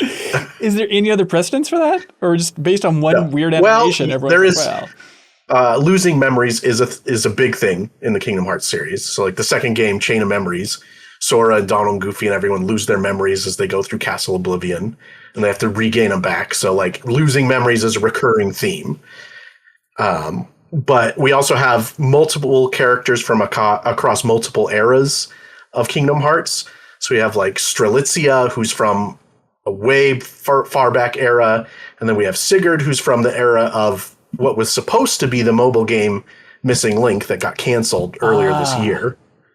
And then we have Valley, who is from Kingdom Hearts Dark Road, which was like the mobile Xehanort spinoff. Oh my god! And then you have Sora, who's from modern Kingdom Hearts timeline. From so Super Smash Bros. And Fortnite. Okay. That's exactly, Sora. yes. The Fortnite star. And what's the Dandelion Dispatch? And why did they take time in the trailer to say those words instead of showing something more interesting? So in Kingdom Hearts Unchained X. Chi. It's pronounced Chi. Here we go. God we're bless getting you, into it. Hayes. Hell yeah. Please. But the organization of like Keyblade wielders who go around and take out Heartless and like save the world, they're known as the Dandelions in that. Dandelion Dispatch, we don't know exactly what it is, but the prevailing thought I've seen is that like it was going to be a feature in Missing Link, because Missing Link was supposed to be a GPS game like Pokemon Go. And the theory is that Dandelion Dispatch was going to be like what you were doing. So you were part of Dandelion Dispatch and you'd be dispatched to take out Heartless. That makes essentially. sense. That makes sense. And you're part of the Dandelions from Unchained X. So that's kind of the thought there. And we don't know, Missing Link was supposed to be the stopgap game that kind of like introduced some story bits and then led into Kingdom Hearts 4. Right. So we don't know exactly what is happening with the story of that game. Well, it seemed like from checking out the Reddit, seeing what the Reddit's talking about, everyone is kind of obsessed with Missing Link. It's almost like, some would say, it's the Missing Link. And so a lot of people, like they announced also at D23, they're doing a Kingdom Hearts anime, and it's going to be like a new story within the Kingdom Hearts universe that Nomura is working on this. It's going to be on the Disney Channel and Disney Plus. And a lot of people are like, oh, that's going to be a repurposing of the story that also would have been in Missing Link. And I think that's just pure conjecture, right? That's all conjecture right now. Missing Link is especially big right now because I don't know if anyone saw it, but there was a big leak that happened a month ago. No. Where the opening cutscene of Missing Link, it never got officially certified as real, but it looks impressive enough to the point that it would be weird if it was not real. Interesting. But it is a very, very Nomura cutscene where there's a bunch of Keyblade wielders in astronaut suits. Hell yeah. Like flying through this dark, empty space. And it's this crazy, like it almost looks like Death Stranding in some regards. Okay. And it's just this crazy opening cutscene that has like wildly fueled speculation leading up to D23, which is then when all this happened. Okay, wild. Kyle, just as a Pixar fan in particular, what do you think about Coco as like the new world of choice here, focusing on Coco that much? Oh, I mean, I like it. I love Coco, I like and also Coco just the sort of like the visual element of that the cityscape looks great. It's like the best possible environment. I feel like just seeing that city. I'm curious, like the tech of Pixar building that versus Square now rebuilding, the Land of the Dead. Like how detailed is it? How much is real? How much of it's just like a big JPEG of all those buildings in the distance? Probably a lot of it. Yeah, I would venture a guess. Yeah, I thought it was interesting okay. that with this and I think the Kingdom Hearts 3 trailer, they did kind of the same move of essentially showing just a scene from a Disney film. Yes. And then there is almost this reveal that it's within the Kingdom Hearts world, which is, I mean, very impressive in terms of like, look at their animation and their rendering quality and whatever. But also I was like, is this better or worse than full kind of character interaction between them? Like, is it good that they're almost like Forrest Gumping Sora into Coco, or would it, and maybe more happens in the original game, but it's an interesting trick now that they've pulled twice. It is weird. It's like, I don't think we're as amazed by you recreating the movie as you all are on the team. It's like, we have the movie. We don't need that again. And it reminds me a little bit of like the Indiana Jones thing. I was going to say the opening of Indiana Jones. Like, wouldn't it be cool if we could recreate the movie? It's like, yeah, I guess. I mean, if you need a tutorial, I guess it's fine, but I'm not as amazed as I think you all are. And so I think with the fidelity just being it's also inarguably like a little worse than the movie. Like it still looks great, but it's like, oh, this is not as good as the film just visually. It was crazy. I'm not really a fan of it. It actually kind of bummed me out in 3 that so much of like the Tangled world and the Frozen world were just sort of like scenes I was familiar with already, Right. I feel like in 1 and 2 there was less of that. Like I feel like there were more original stories within these worlds that I wanted to visit, but maybe I could be wrong. Most people, myself included, prefer the like original stories where you have elements of the movie, but then they're kind of, rearranged to fit the story of Kingdom Hearts. But I'm sure that Disney and Pixar are just colossal pains in the butt. Like maybe it is easier of like, it's less approval process. Just stick to the plot of the movie, everybody. We don't need to argue about whether or not this stuff is existing and really happening. And so I do love the kind of the mixing and matching. That's the appeal of this whole thing, kind of like remixing the worlds. And so just like that little glimpse, this is where I get to be a dork, is like the little glimpse of talking to Hades from Hercules. And they're looking for Sora and they know he's in the afterlife, presumably, with the world of Coco. And so they go to Hades and he's like, he's not in this afterlife. He must be in some other Disney mythology afterlife, which is such a fun. So that's where your princess in another castle coded. Right. But it's more fun when it's the afterlife. Yeah. That's a really interesting element of Kingdom Hearts 4 because there's this big theme of the afterlife and what happens like after death. Because at the end of Kingdom Hearts 3, like Sora he didn't so much die as he was like erased from existence, essentially.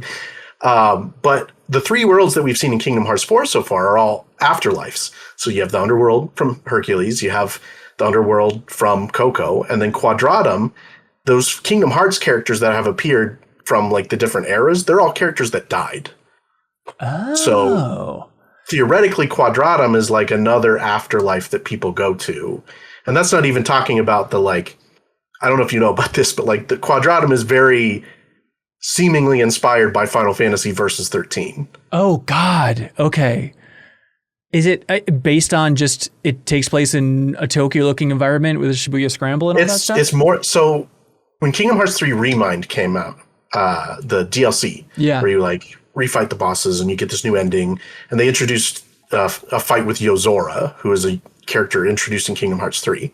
But you beat the like ultra difficult Yozora boss fight, and you get a secret cutscene that is literally just recreating one of the Final Fantasy Versus 13 trailers with Yozora. Hell yeah. It is exactly a Final Fantasy Versus 13 trailer. I love it. And so that's the idea is... Yeah. Okay, that's where the afterlife of game development for Square is Quadratum, and that's where Versus 13 people have even exists? pointed out in this new trailer, you see like some soldiers in Quadratum. Yeah. And they're exactly the Crown's Guard from Versus 13 and Final Fantasy 15. Like, almost the exact models. I love this dorky stuff. Okay, so then it's fun to think, what other Disney afterlives could they go to? Now, what might be throwing this off is in the first trailer, I'm trying to remember where this was, but at some point they teased what fans put together was Endor, right? From Star Wars? Is that still on the table, presumably? Presumably, yeah. It was like a 15, 20-second shot in either the first or the second trailer. I can't remember exactly, but it's like this really heavily wooded area. Right. And people compared a screenshot from Star Wars Battlefront 2. Yes. Because we're now retconning Endor as an afterlife. Yes. That Han and all the Ewoks were dead. I mean, okay, you go that route, but also if you think of Star Wars Afterlife, there are Force planets, ghosts. There are Force ghosts there. That's where they burn Vader. I mean, it's like it's called Endor. Maybe not. you don't know. And you We do just see cracked this kind whole of thing Force wide open. ghosts of Mickey and Goofy show up seemingly. Where are we? I think it could work. What? Yeah, are adding other- more fuel to it. In the panel, Nomura said there was a world that we really wanted to include in Kingdom Hearts 3, but because of like technical limitations, we couldn't at the time. But we're able to realize that in 4, and everyone is like, "Oh, that's got to be the Star Wars world." I mean, there's Soul, which is like it's not of course. post-life; it's like pre-life, right? There's the one about Ghost Market, the next Pixar movie. Let's get that in there. Pixar's dabbled enough in the afterlife. I feel like you can make this work. It is weird in the trailer where it's like, Coco and all of that fits so perfectly into the style. And then you see Hades from Hercules. It was just like 2D animation and be like, oh, he looks a little busted. Like he looks kind of like a toy. And it's funny that like the new Disney CGI looks so much more video gamey than at least Kingdom Hearts style is able to approximate the old 2D guys. It almost makes you wish they just like, I know Hades has been in it before, but I'm like, I kind of wish they would take some bigger art swings of like, we're fully in. But then they showed Mickey running around a 2D world. So, maybe they are. Which did look cool. But then it went 3D and I was like, looks less cool. But conceptually, I'm still there. Yeah.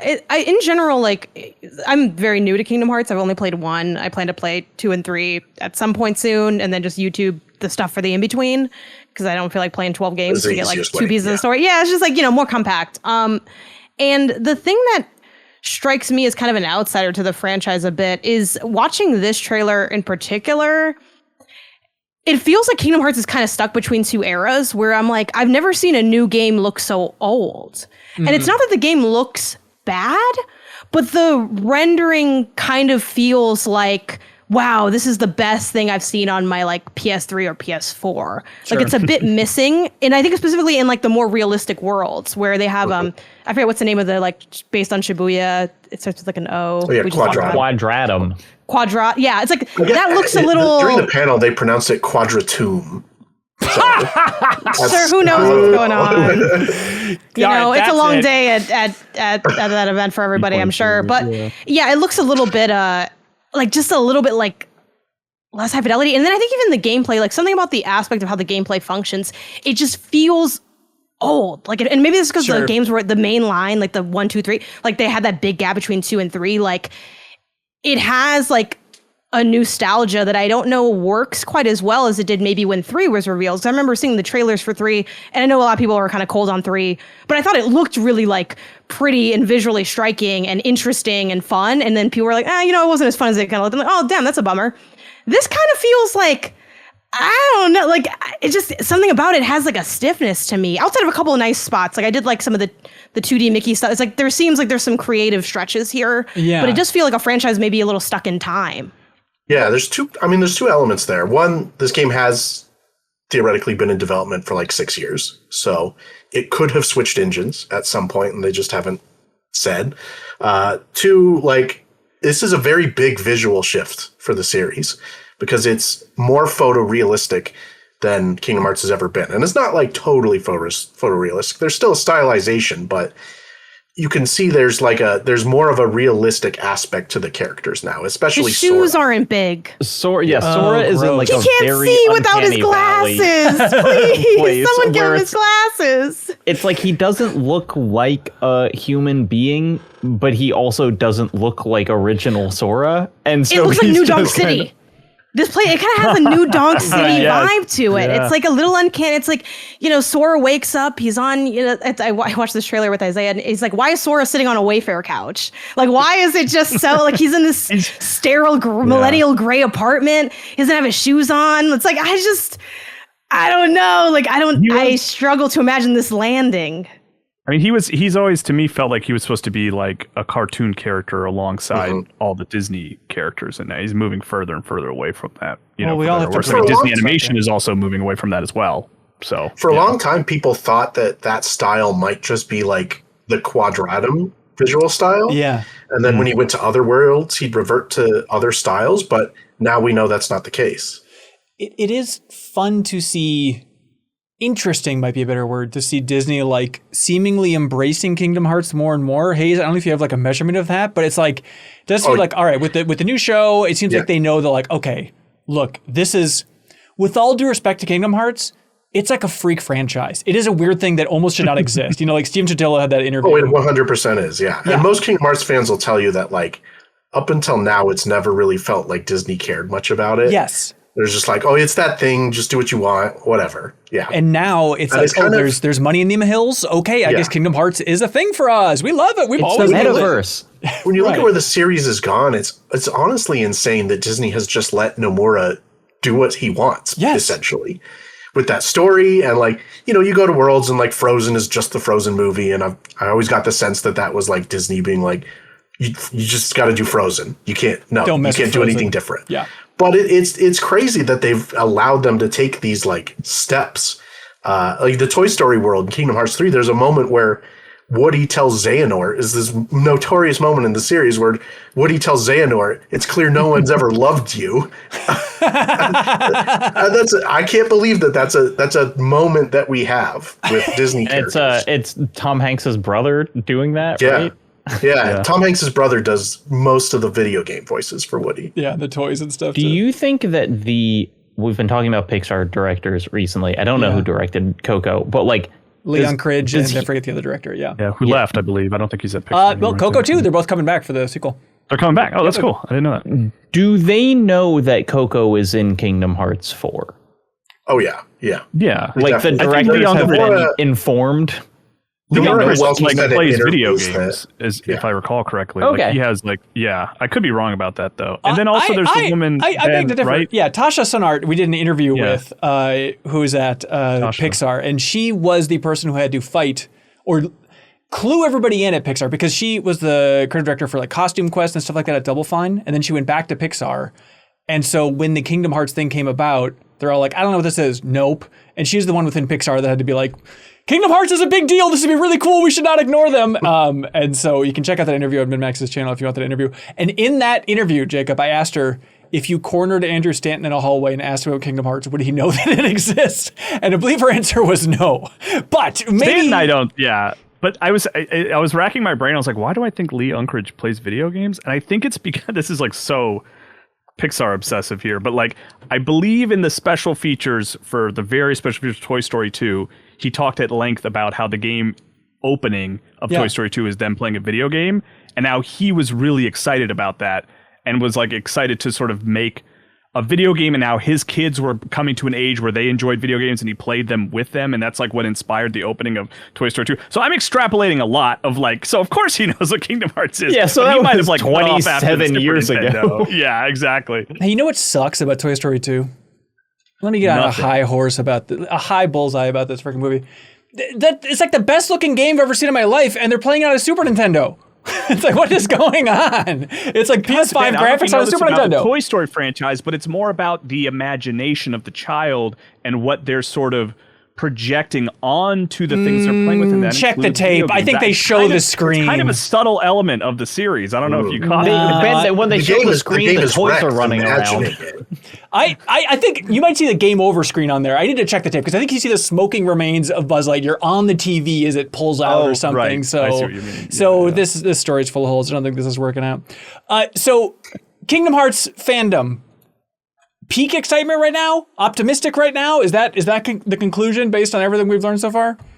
By and large, I'd say so, yeah. And, this is the biggest, it's been years since people have had anything to grab onto, Yeah. Earlier this year, Square Enix released like 5 screenshots.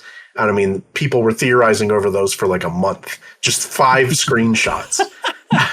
So the fact that we have this trailer and this whole panel and like, I think Kingdom Hearts fans are feeling pretty good right now, especially because, like you said, like this is the most Disney has ever supported this series by far. Yeah. Like they showed the Toy Story trailer for Kingdom Hearts 3 was at D23 before, but that was it. They've never had like a panel or anything for Kingdom Hearts. And I mean, Disney put this on all their socials and like it was out there, which is just kind of shocking to me. I think that's a sign of just like low self-esteem for video games.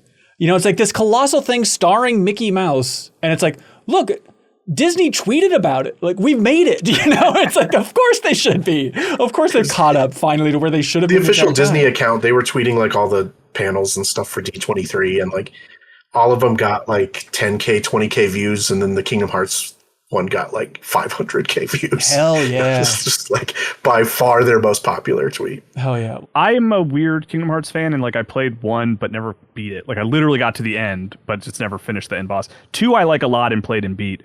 And 3 I got like 3 or 4 worlds in and hit a point where I was embarrassed to be playing it in front of my family, if I'm being honest. Like it just is like such a stiff, strange game. And like my wife would walk in and be like, are you playing Kingdom Hearts? And I'd be like, yeah.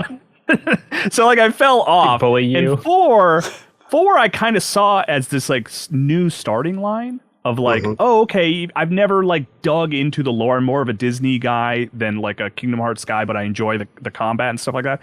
And 4, they've been sort of even pitching as like a new starting line. We're kind of refreshing. But then to talk to you and you're like, these are characters that we know, and watching the trailer and there's a bunch of like, framed in such a way where it's like, hey, check out this reveal. This guy is back. And I'm like, I'm sorry, I don't know who that is. Like, I'm a little worried that I'm going to have a similar reaction that I did to 3, where I'm kind of like, I'm too far out of the loop and I can't get back in. We'll see. But I do hope it represents a new starting line. I would be surprised if they don't take some steps to get people familiar with these new characters. Whether that's like a compilation movie or a codex, or it's more woven into the story. I would be very surprised if there's no effort to kind of like onboard people that aren't familiar with this series. What was the Final Fantasy 16 thing called? You guys know what I'm talking about? Where you could like pause at any moment. Active time events or whatever. Yeah. Something. I really love that. And that is something that I actually would like genuinely like in Kingdom Hearts. If I could pause a cutscene and it was like, hey, here's all the people in this cutscene and you can read a little entry about them if you want. Like that I think would like really help me out and like encourage me to like really honestly like dig into the world, Yeah. Yeah. Well, there you go. Hayes, thanks for devoting your life to Kingdom Hearts. Keep it rolling. 20 more years. Keep diving deeper. I love that. I love seeing not even the bottom of the rabbit hole, but just a glance every once in a while and be like, hell yeah. I'm glad Nomura is impressing We're going somewhere with this. I don't know where, but we'll see. It's so funny. Hey, there you go. Hey, Jacob, do you know how this whole thing operates?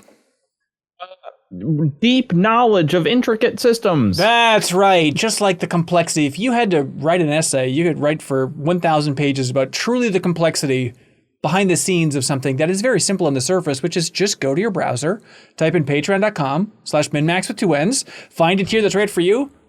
Kyle, the tech involved, the speed of light, yada, yada, yada. But just go there, find a tier that's right for you, unlock a benefit. We'd greatly appreciate it. And shout out to some of our supporters here, like Good Story Guild. They want everyone to know about, they make audiobooks, stuff like that. But they have a game. They're publishing a video game called Cat Secretary. And they say, save the company, stop the AI takeover, boop all the office supplies. Coming this year, Cat Secretary is a fluffy and deeply subversive comedy adventure game. It's the debut from Good Story Guild, and it shows its claws as it satirizes late-stage capitalism. Are you listening, Janet? and our looming corporate overlords. Are you listening, Janet? So they say the revolution will not be spayed or neutered. Are you listening, Jacob? When a stray cat gets hired by an entertainment conglomerate obsessed with infinite growth, they had no idea there'd be a dark side. It's not all scritches and treats for Dox's first feline hire. So you can check out Cat Secretary on Steam, and there's a demo that's available as well. They want you to join the cat fight against generative AI, they say, and support the 100% human-powered project. Check out Cat Secretary on Steam. There's a free demo if you're interested. And thanks to our dear friends at I Am 8-Bit. They want everybody to know about, of course, one thing and one thing only, which is Sonic the Hedgehog. Also in Fortnite, right alongside our best bud Sora now. And the Legacy Cartridge Collection for Sonic the Hedgehog 1 and 2. This actually works in a Genesis if you want to pop it in there. It looks beautiful, just like everything I Am 8-Bit does. And 1 in 8 cartridges light up with Chaos Emerald energy. Are you listening, Kyle? So you can go to I Am 8-Bit's wonderful online store and use the promo code IAM8Beach, IAM8Beach for 10% off of everything under $100 if you're interested. And you should help support I Am 8-Bit because they support the MinnMax community in a big way each and every week by shipping out a prize to whoever has the best question submitted on Patreon. So Hayes, we need your full attention, undivided, dare I say, to choose the number one most interesting question, and then that person will get a grand prize from I Am 8-Bit. And this week, it's the Stanley Parable Ultra Deluxe PS5 Collector's Edition, which fricking rules. So Hayes, don't blow this. We need you to lock this sucker in, okay? I'm locked in. Great. Someone's getting the Stanley Parable. Perfect. Here we go. First question. Rhinagogo. Rhinagogo, baby. They say, now look, all these questions are great. The back half of every episode of the podcast, we turn it over to the community. We say, hey, it's your turn to make the show better. Whatever you want to talk about, we'll talk about. And then this question came in and everybody in this group said, I want to talk about that. So Rhinagogo says, I've got a 2026 prediction I want from you. Will Dong hang in GTA 6? It's a great question. Yeah, it already has. It was in GTA 4. There's Dong in GTA 4? Mm-hmm. In the Ballad of Daytona. Yeah, Ballad of Daytona. Oh, it's like opening cutscene. Did you already know that, or did you look it up before this show? You just have that. I have it bookmarked. I have the cutscene. Okay, bookmarked. yeah. Yeah, I walked on the no, aisle to the I Ballad. do remember because it was shocking at the time. I was like, whoa. Hello. For artistic purposes, culturally you remember it. yes. Look, this is a thing. Back on Something Rotten, Blake Esther and I had like a long running list of like every video game that had a penis in them because it's not that many. I think Uncharted 3. that it is possible that we will see one, but it will not be on a character model that is interactable in any way, because I think they won't have like. You won't be able to get like a theater mode or a photo mode with a naked person. Right. Why would Rockstar not want that, though? People talk about it too I don't know. much? I mean, look, maybe they love all the videos of like suffragettes being fed to alligators in Red Dead Redemption 2. Maybe they want to court that sort of thing. But Right. I think that it will be in either a pre-rendered non-interactable cutscene or like in a movie that you can go to. I do think that there will be penis in the game, but I don't think you will be able to like freely rotate a camera in those scenes. That's my prediction. It'll be in a cutscene. You're saying it's going to be in an uncut scene. I see. I think Because like in a way out, you couldn't like fully see the penis in that either, right? You'd have to angle the camera, and they didn't ever let you angle it that far. So I can also see that, like an almost schlong. But they don't want, like, these games get modded so heavily. Yeah. You know, that it's like, I don't think they want people to go into the files and get like the penis model. Here's the question. Will we see hunk of the decade Jason? It's the main character's name, right? Is it going to be his schlong? Or is it going to be like, it's going to be comedic sidekick schlong? It's going to be random Florida man. Comedy schlong. Yeah. Yeah, it's comedy schlong for sure. Okay. Well, you think they're going to take it seriously? If they're doing a whole like social media system, I could see it being in like a social media clip or something. Yeah, you got to blackmail a guy with his okay. nudes. Oh, it's just like an in-universe TikTok, right? Kinda, yeah. So just to be clear, Jacob, there might be a job in your future. Hold on. is everybody in Camp Ding Dong? Are we all like, yes? If $1 million was on the line, you'd say yes, penis in GTA 6? Yeah, 100%. Yeah, I think so. Yes, and then I tell Isaiah to make the opposite bet, so no matter what, we get the million. I feel like it's like 60-40. I think there's a good chance there's no dick. Okay. Okay. I also think there will be no lower female nudity. No, I there's think never so. lower female Topless, nudity. topless only. He's going to be a lot of topless. I think yeah, for so sure. too. Yeah, probably. This is a safe bet. Smart. Nathan Ryerson writes in to say, hey, MinnMax, what was the last Lego set you built? I just finished the Japanese cherry blossom landscape, and it's amazing. The art and botanical series has been pretty great overall. Nathan, thank you. It's been so long for me. It was like at Game Informer eons ago. Somebody like mailed in, it was like a Doctor Strange Lego set. And someone just sent it to us. And I on a Sunday morning, I just made that Doctor Strange Lego set, one of my favorite films. And it was like just this wave of nostalgia of being like, God, I forgot how much I love Legos. And it's alarming then to be like, oh, that was 8 or 9 years ago, whatever the hell. Like I haven't given myself that gift in a while because it's so freaking satisfying. I don't know if I'm cropped, but I have that Ganondorf Lego set. And then my daughter got me the Game Boy for Christmas. She's now into the sort of higher level Legos. Like she's building Van Gogh's Starry Night the Lego set. Oh, I built that one. That's a fun one. Yeah. So like we're becoming more of like a Lego household. Yeah, it is like a good just chill activity. Yeah. I mean, yes, not to be this guy, but watch me stumble into being this guy.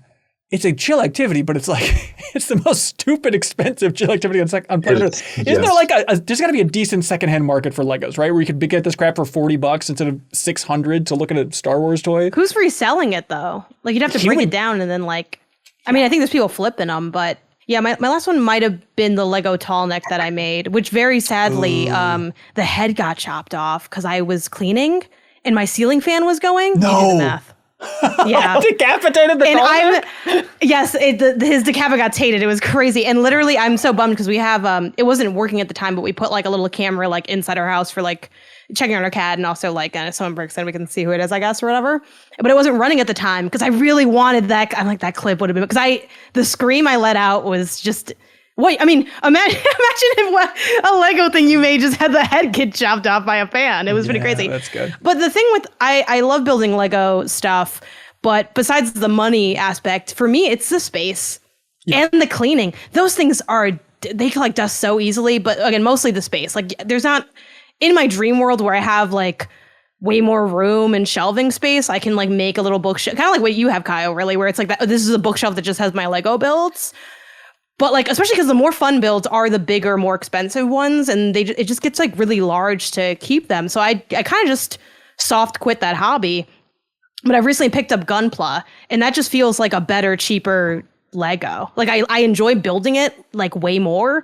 They're way cheaper and they're way smaller. Like I love how tiny they are while still being engaging. I think you build a small thing for Lego and it's like, it's kind of, it's not that engaging to me. Yeah. To put final exclamation point on this topic, the last Lego that I built was like the Zen garden, which was lovely. But in a, what I would describe as a fit of insanity earlier this year, I have pre-ordered the Lego Sagrada Familia. I like that for you a GOTY lot. church in Barcelona, which is the largest Lego set that they have ever made in terms of pieces. It's 12,000 pieces. And I have loved that church forever. It's one of my favorite pieces of architecture in the world. And so you will either see it behind me on that shelf one day, or you will never see me again because I will disappear down a wormhole of being unable to complete this. Jesus. I got the Dungeons and Dragons set last year, and I think it took me 8 days to build, of like hours every day. And then that was like a 8,000 piece set, and it was intense. Oh my God. But I was joking with Game Informer Charles Hart and MinnMax's Charles Hart as well, that I was like, can we come up with a system where like we split the cost? Because I just kind of want to build it. Yeah. I actually don't really want to keep it afterwards. So maybe I build it and then I just like send it to you and you display it. We split. Yeah, get somebody with the biggest house. Let's see. Jack Sage writes in, they say, at least once a week, I catch myself thinking about Pamela, who's the little girl from Majora's Mask whose dad turned into a Gibdo. I'm just so sad she's stuck living this nightmare on repeat. Who's the most random NPC that you still think about from time to time? I think about the guy in Mario Odyssey who's just sitting on the bench sadly, and if you sit on the bench next to him, he's just like, "Hey, thanks for sitting here," and he gives you a moon. And it's just like, That's here's so sad. the depressed businessman exists in the Mario Kingdom. Perfect. Oh my God. I think it's just because like this question put me in the Zelda mode, but I'm sure I've talked about this fella before. And I thought that it was like a deep cut. Then I remember you can't have a deep cut in like the greatest game of all time. But it's the man on the roof in Ocarina of Time in Kakariko Village. Do you know what I'm talking about, Kyle? Oh, yeah. I just played through that. Yeah. And did you talk to this lovable man? Oh, everybody knows this man? Yeah, of course. Okay. Yeah. He's like, yeah. And he's just laid out like this, and he's got like rainbow pants. And it was like the funniest thing for my friend Ronnie and I back in the day, just to like stare at that character and like slowly pan up his stupid face. Because he has like just like this weird kind of blank stare as he just moves a little bit. And the fact that he's like kind of hard to get to and feels like a secret guy, he's my favorite.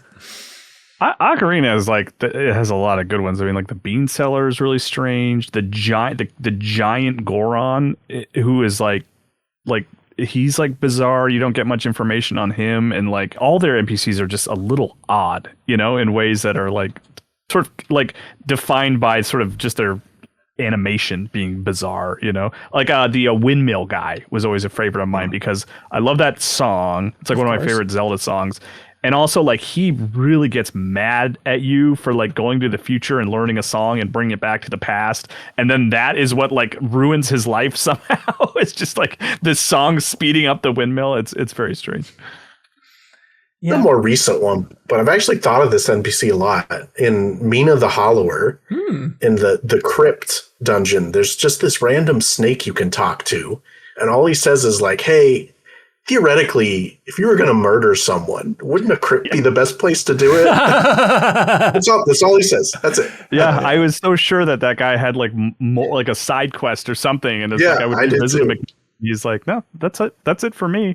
There's also the guy in that dungeon who you take to a tomb, who like you can choose to have that. They're like, should I go in here to like profess my love to this woman or something? I don't remember the exact details, but you put him in there and you close the cask, and he's just kind of like, I didn't really think this through. I guess I'm just stuck in here now. And that's it. That's like the end of the side quest. There's also a little like leaf guy in the Autumn Village that you can jump off a ledge and crush.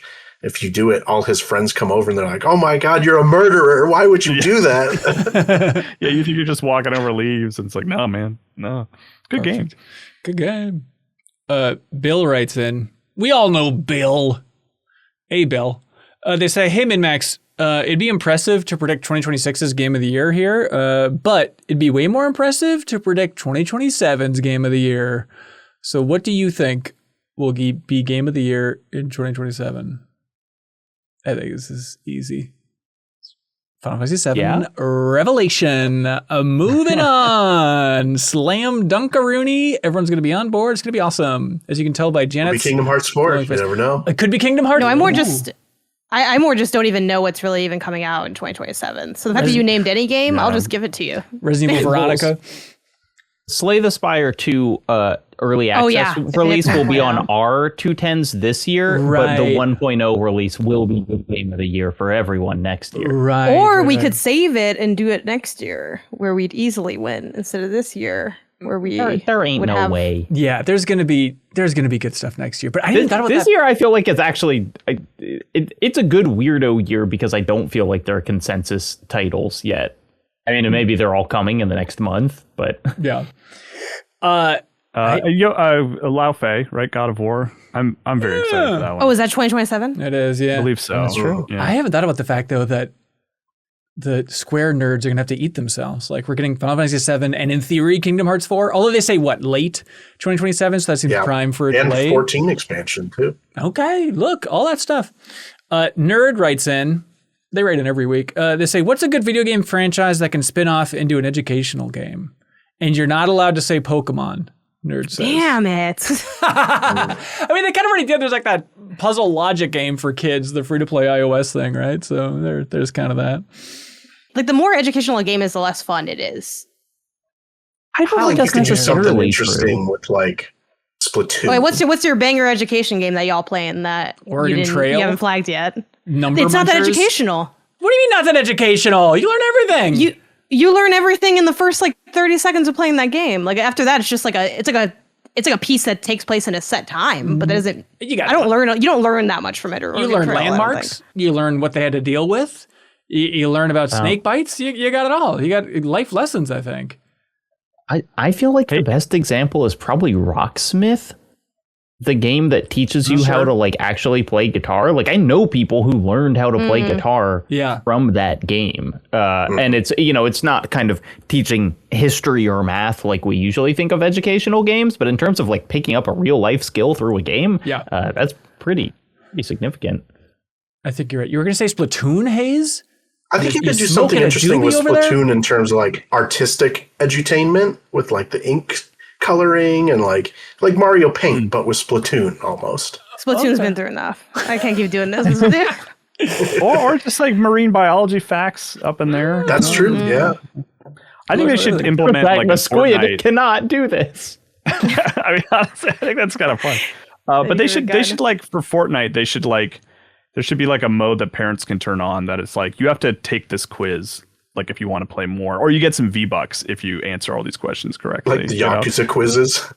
Yeah, and even if it's like, it encourages the kids to be like, Mom, can you help me with this like quiz so I can play some Fortnite? I think that'd be good. Then you have a conversation about some weird topic. I mean, didn't they already kind of do this by having the MLK Museum in Fortnite? And everyone's like, this is disgusting. Stop this. No, that went great. That was perfect. Okay. All right. Yeah, sure.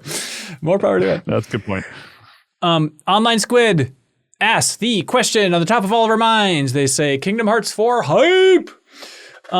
Which Disney world would you like to see adapted into Kingdom Hearts 4? They personally feel like Treasure Planet would be a slam dunk. Commercially, yes. That's actually been mine forever. Really? That's your number one? Yeah, Treasure Planet. It would be cool. It just why not? Fits it so well. Yeah, and why not? And the Keyblade from it would be really cool, I think. Ooh, okay, yeah. Ace, have you played Dusk Fade? Are you familiar with this? Not yet. I bought it, but I have not had time. It's on my list, but I've heard. Okay, because it's very Kingdom Hearts code. It's not an RPG, but it's like an action game, and like it feels very Kingdom Heartsy. And I was interviewing the developer for a preview for Game Informer, and unprompted, I was like, "What are some of the inspirations for this game?" And they're like, "It was like Treasure Planet is a big one, maybe the primary one."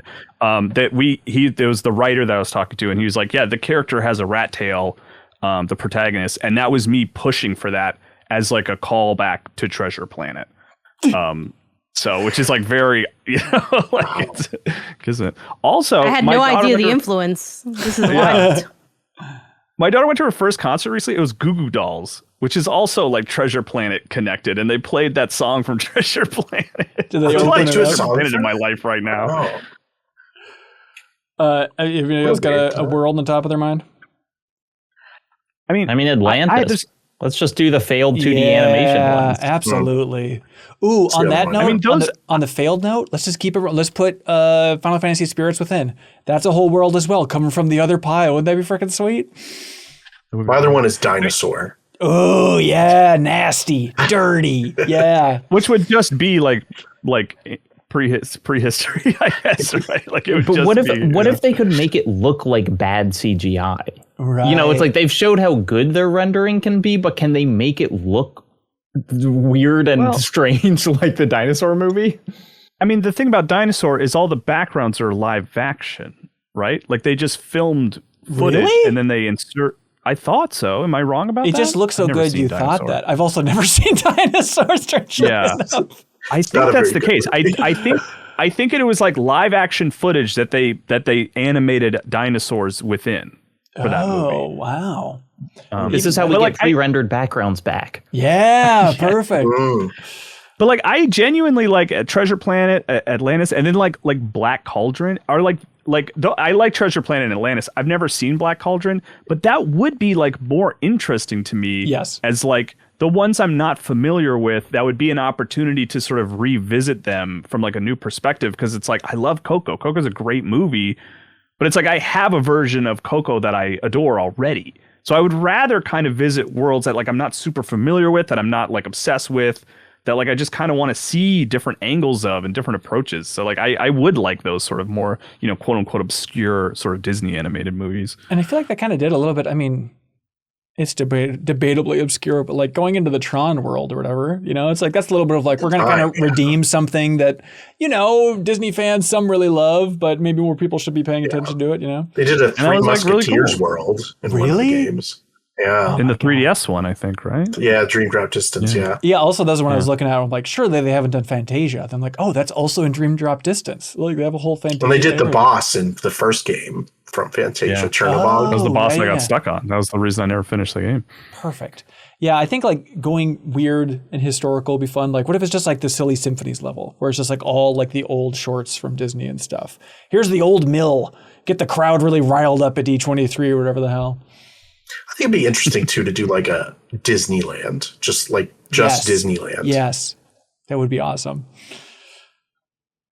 Maple Violet writes in, and they ask the obvious question, why has the Mario franchise gotten so much praise for its gameplay when the jump generally feels like dog water? It's a great question, Maple Violet. This is our new thing, the dog water line of People just questioning. talking about the good parts of franchises and calling it dog water is very funny to me. Listen to last week's show for context. So on that note, B. Wood writes in, they say, hey, how do you Wait, we're just not addressing that? No, they're trolling. How do you evaluate storytelling and writing? Last week, Ben seemed to suggest memorable quotes make good storytelling and writing, but I think that's insufficient.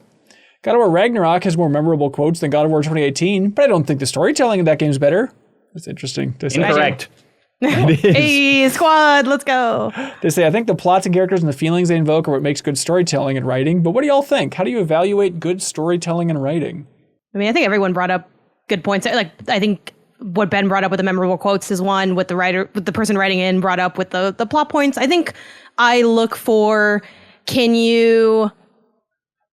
I think also like to a degree surprise me. I don't think you need surprise to have a good story, but I do think that can be a component. And it's something that like I look forward to and enjoy in a story, or present something in a way that feels it's the same thing I've gotten before, but it's in a new packaging.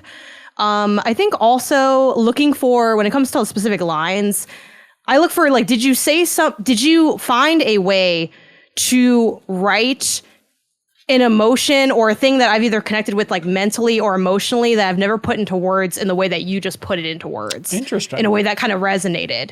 I think are like some hallmarks. I think also like to a degree brevity, especially in a video game. I think too many games are like, we're about our story, so we're going to talk to you a lot. And I don't think you necessarily need to be like talking all the time to convey your story in a game. I think getting creative with the ways that you present narrative, specifically in the video game setting, beyond just like we're in a cutscene or we're doing like back and forth dialogue.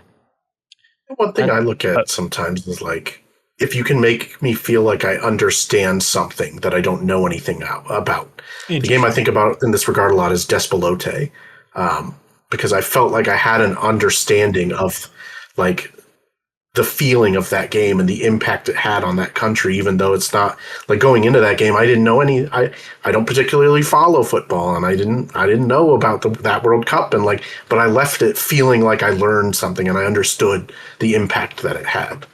Yeah, I think it's a good one. I'm a big themes guy, and I think this is kind of where, especially when you're kind of describing the story that you like in something like a Final Fantasy or whatever, where you're like, well, the characters aren't maybe well written in the normal way, or it's like, I think that like the narrative world of Dark Souls is a really wonderfully constructed one, even though I would hesitate to say that like the character writing in that game is like well written. And it's because the Dark Souls franchise is really able to communicate its themes effectively. And I think the same is true for like Final Fantasy 7 or 10 or whatever. It's like when you're talking about what's memorable, it's like the feeling of being in a world that's ending, the way that like these ideas kind of arc throughout the plot and come back and arise in different ways. And so that's, and that I also think can kind of surpass translation issues or whatever, of like just the general ideas that it's working with can be strong, even if the moment to moment writing sometimes isn't. Yeah, I think it's great points, everybody. Jeez. Holy cow, what a podcast. To piggyback off Jen a little bit, I mean, brevity and pace are like huge for me. Like the moment I sort of have a temptation to look away or feel like I don't really need to pay close attention, like I'm kind of out, like if like what's that? Get in late, leave early, just like give me just the exact amount of information I need and like express it in a sort of unique way that maybe I haven't heard before is like, that's everything to me. It's why I struggle sometimes with like JRPGs, because it's a lot of just like camera, like shot, reverse shot of these like long conversations that are supposed to be like character building, but they just lose me. They really lose me quickly. So I mean, brevity's a big one for me. On the note of being engaging, I always remember in the heyday of Telltale playing through all those episodes, I'm like, the review for all those Telltale games should have been, how many times did you check your phone during the episode? It's like, this episode, this was a 5 phone checker, this was a 1 checker, this was 0. It's like, that's all I need to know, really. How engaging could it possibly be? Maple Violet writes in with a question, a second question, you dirty dog. And Janet gave it a thumbs up, which I thought was interesting. They say, as a Minneapolis resident, what's Ben's relationship with Minnesota sports? Is he a fan of the Gophers, the Vikings, the Twins, the Timberwolves, the Wild? Thank you. Janet, the floor is yours. I mean, I just wanted to know your answer. Oh, sure. What do you think he's a fan of? I think he's not really a fan of anything. He probably has merch from something that someone got him as a gift or that he found for free. No shade. And I think maybe, I want to say at least once a year seems a lot for Ben. I know you've attended like a baseball game probably. Good guess. In your hometown. Right. But I think that's the only sport that you'll go to live unless someone maybe like gave you a ticket and dragged you. But I feel like maybe you've hit up, I don't know, a theme day or there was like cheap seats somewhere. Okay. Maybe like once every 2 years you go to a baseball game. Okay. Great. I was curious. Jeff Enright writes in, they say, I've seen that there is a... You're such an asshole. I think that's about right. So I do not state... Is it right? Or did you wait for me to say something that seemed normal and said, yeah, that's what I do. What do you actually do, Ben? How about I do it? I'm going to do a backstage pass poll. You tell me what I do. No, it's like growing up, I was super into the Vikings. I really love football from that. That being said, gun to my head, I don't think I can name a single Vikings player right now, but I'll watch like 1 or 2 games a year and have a great time. But then again, I'm like, I don't want to devote my life to this stuff. Twins, I would never, sorry, Kelsey Lewin, gun against my head, I would never watch a Twins game on TV. Although that one in the cornfield in Iowa was tempting last week or whatever, at the Field of Dreams field. But that sounds fun. I know. I want to go to that one. But yeah, I go to the Twins Stadium, Target Field, I don't know, maybe once every 3 years. And it's like the spectrum. Like stadiums are cool. Stadiums are cool. Do you have sports merch? And if so, what do you have? I have nothing. Well, I did just go to a Twins game and it was like wrestling night. And so I have a Twins hat that has like a who brought you to mask. That? I forget who it was, but it has like a lucha mask on the back. So it's like reversible. And so I guess that if that counts technically, Janet, even though I gave it to my kid and it's not in my possession, then yes, that would be the merch that I have. You gave it, and I gave it away. I mean, it's in your home. It's something. Yeah. Are you ever going to wear it? No. Then no, it doesn't count. I would never wear which it. is fine. I was just curious. Yeah. And hockey. I always wonder what's going on with there over, at your house. It's certainly not the merch, but yeah, I mean, I've been to a couple Wild games. They're fun. Hockey rules. I would never watch it on TV, but you get the idea. So that's about it. And Gophers, I went to the U, and so I would never watch a Gophers game, but I went to a fair number of football games in college for the Gophers, Robert Offer, Scott Uman, all that stuff. Me and Asha Sharma, side by side, going to all those Gophers games, ask her about it. We went to the same school. So those photos were real. Gotcha. Whatever photo you see of us is very real. Jeff Enright writes in and says, I have seen that there is a Steam Pins and Pegs Fest sale, which has various games like Ball X Pit or Peggle for sale, but also on Steam, they have PBA Pro Bowling 2026 for sale. Did you know there's a franchise called PBA Pro Bowling? And did you know it has 3 other games out already? I did not, but I looked it up and it's like not bad reviews. It kind of looks cool. I kind of want to play it on Steam. And they say there was a game I didn't know it was a franchise. Oh, it's a franchise, baby. Farsight Studios, who made these games, also has PPA Pickleball Tour 2025 and Pro Cornhole game. So this is just the studio for D-level sports, apparently. Sorry, bowling. Ben, can you get out the New Show Plus docket real quick? Can we add Minnesota Fats Pool Legend for the Sega Genesis as a game to play? Just because the Minnesota angle? There's a billiards game with Minnesota in it. Yeah. And it's crazy that we haven't ever even, bandied the idea around. Yeah, you're right. That is embarrassing. All right, we'll fix that, I promise. Hey, I don't think I'm like a competitive person, but is anybody else too emotional for bowling? Every time I go bowling, I feel like either a wild success or the biggest failure on planet Earth. Does anybody else have those bowling swings? I usually feel like the failure, I'll say. Okay. Yeah. It feels terrible, right? Or am I... Okay. All right. Thank God I'm not alone. Have you... Yes? Talking to a therapist doesn't need to be when you're experiencing a specific mental health crisis. Right. So I should bring These are the kind of things that you should be bringing to the table. Okay. It is Thursday. Okay. It is Thursday. I wish bowling was cheaper because that's the only reason I don't go more. Back in the day, that used to be a cheap activity. I feel like the other day I went, it was like $60 or $80. What? It's really expensive. Yeah. Now, granted, I did get the pitcher of beer, but that was only $20. So it's like, that shouldn't, I had the complete opposite. That's at LA bowling. There's like celebrities there probably. No, Kyle, No, it's just Durham, me. North Carolina bowling, still way too expensive. And I am going Durham, North Carolina bowling next Tuesday to put my pin where my mouth is. Yeah. Are y'all bowling for cheap out there? Oh, yeah. Like, I've had the exact opposite of... Like, still though? Exactly. When's the last time you've been? That's the thing. Within the last month, I went bowling and it was like $6. I was like, this is a crazy deal. This is awesome. Brave of you to go back to like the source of your trauma so recently. I think that's why it was so fresh in my mind. Well, next time I'm there, like, let's bowl together. All right, great. If you're cool, if you can handle it. I'll have a stiff upper lip as I... How about this? When you go, I look away. And then, Thank you. There's only chain bowling alleys where I live, and it's... I think that's why they don't have like fun, affordable nights anymore. Oh, you're missing out. Make your own. Undercut the market. Yeehaw! Limp Biscuit writes in. They say, what makes a good podcast intro theme song? I do a college basketball podcast with some friends, and I kind of put myself in charge of writing our theme music, and I have no clue what I'm doing. Guys, the bowling alley by my place closed down forever. So I can't even go. Oh, no. See, the prices weren't Because high I didn't enough. give them $80? Yeah, no, it's $200. You did. A good intro has a crescendo, and it's pretty short. Yeah, it needs to be... And it's easy to replicate. Like, I can sing it. You can sing it, and I do think that is a big thing. It needs to be 15 seconds long, because that's how long the skip is. So if you want people to skip it, that was the mission for ours, is like make it optimistic, upbeat in 15 seconds. Was kind of the pitch. And Chris Tilton did a great job with it. But it was a trial and tribulation. Also, no guitars. Electric guitars, they sound terrible in a podcast intro. I don't know why. Maybe it's just especially sped up. They just sound like dog water.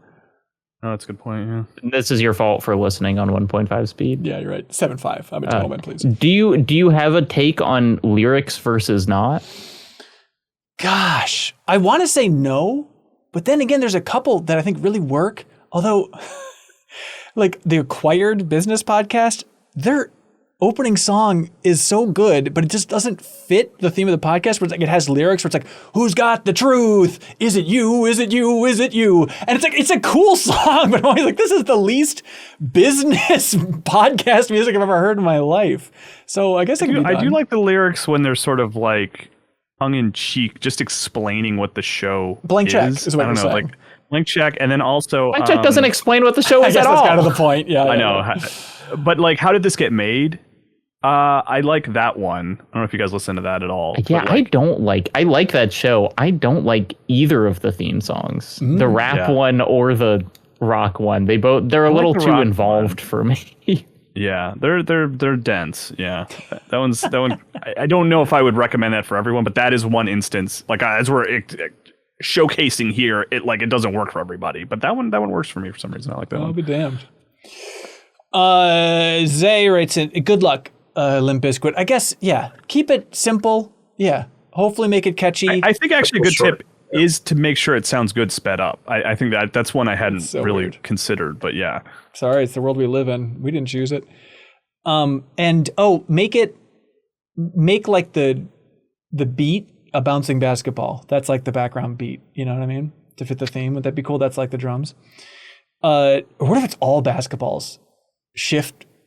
Pitch shift, you know? Just cacophonous. Yeah. Zay writes in, they say, hey guys, see, let me tell you something before we even get to this question. This question comes in and I say, why are we talking about anything else on podcast? Why isn't it just this question over and over again? So Zay writes in, they say, hey guys, if life restarted from day one, ground zero in 2027, and humanity started however it would have started originally, would history repeat itself literally? All the advancements we made in technology, the knowledge we have, the mistakes humanity makes and continues to make, without any semblance of what happened before, are we doomed to walk in our own footsteps?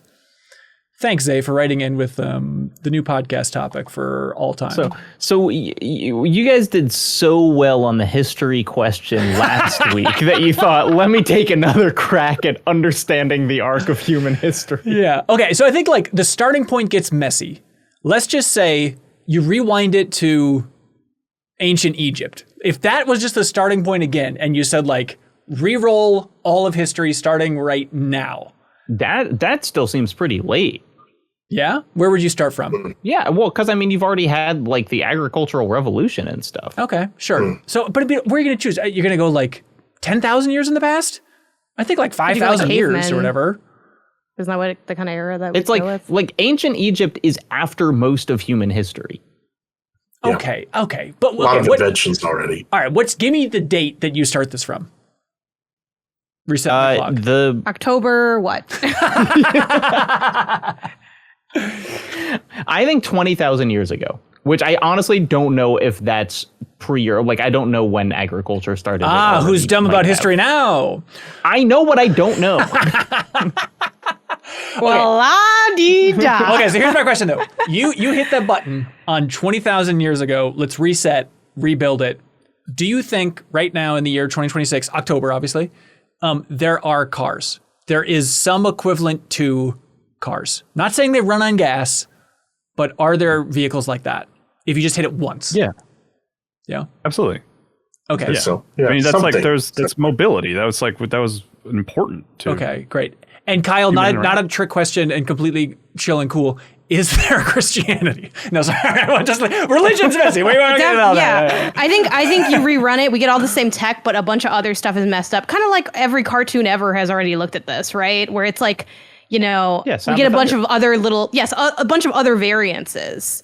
Like Ben, you're hosting a different podcast about movies. Right. And also Gore wanted this timeline. Don't ask me to explain. He just did. I'm really curious about even the concept of countries isn't one that I want to take for granted, but like borders, yes, I think is so interesting because it's like, who knows what happened because there was a forest fire once or something, it's like obviously there is just kind of like natural geography. There are mountain ranges. And I think that would remain a pretty natural dividing line. But like, I think there's so many things that probably happened arbitrarily that then have just been brought forward thousands of years that if it just happened like a little differently, we would have a totally different world structure. And this is the question. So looking at a world map, and it's perfect simulation, and you could just hit a button and randomize it, like restart time from 20,000 years ago, and you could just see randomly, but it's perfect simulation of like what country borders would look like, if there are even countries. Like, wouldn't that be the most fast? I would never stop hitting that button. That'd be like some rat in a maze. Like, I will never stop. Fortress. Yeah, I just want to look at that forever. It'd be so fun. I mean, are there versions? Permutations? Yeah. Are there versions where we have just fully destroyed ourselves? Yeah.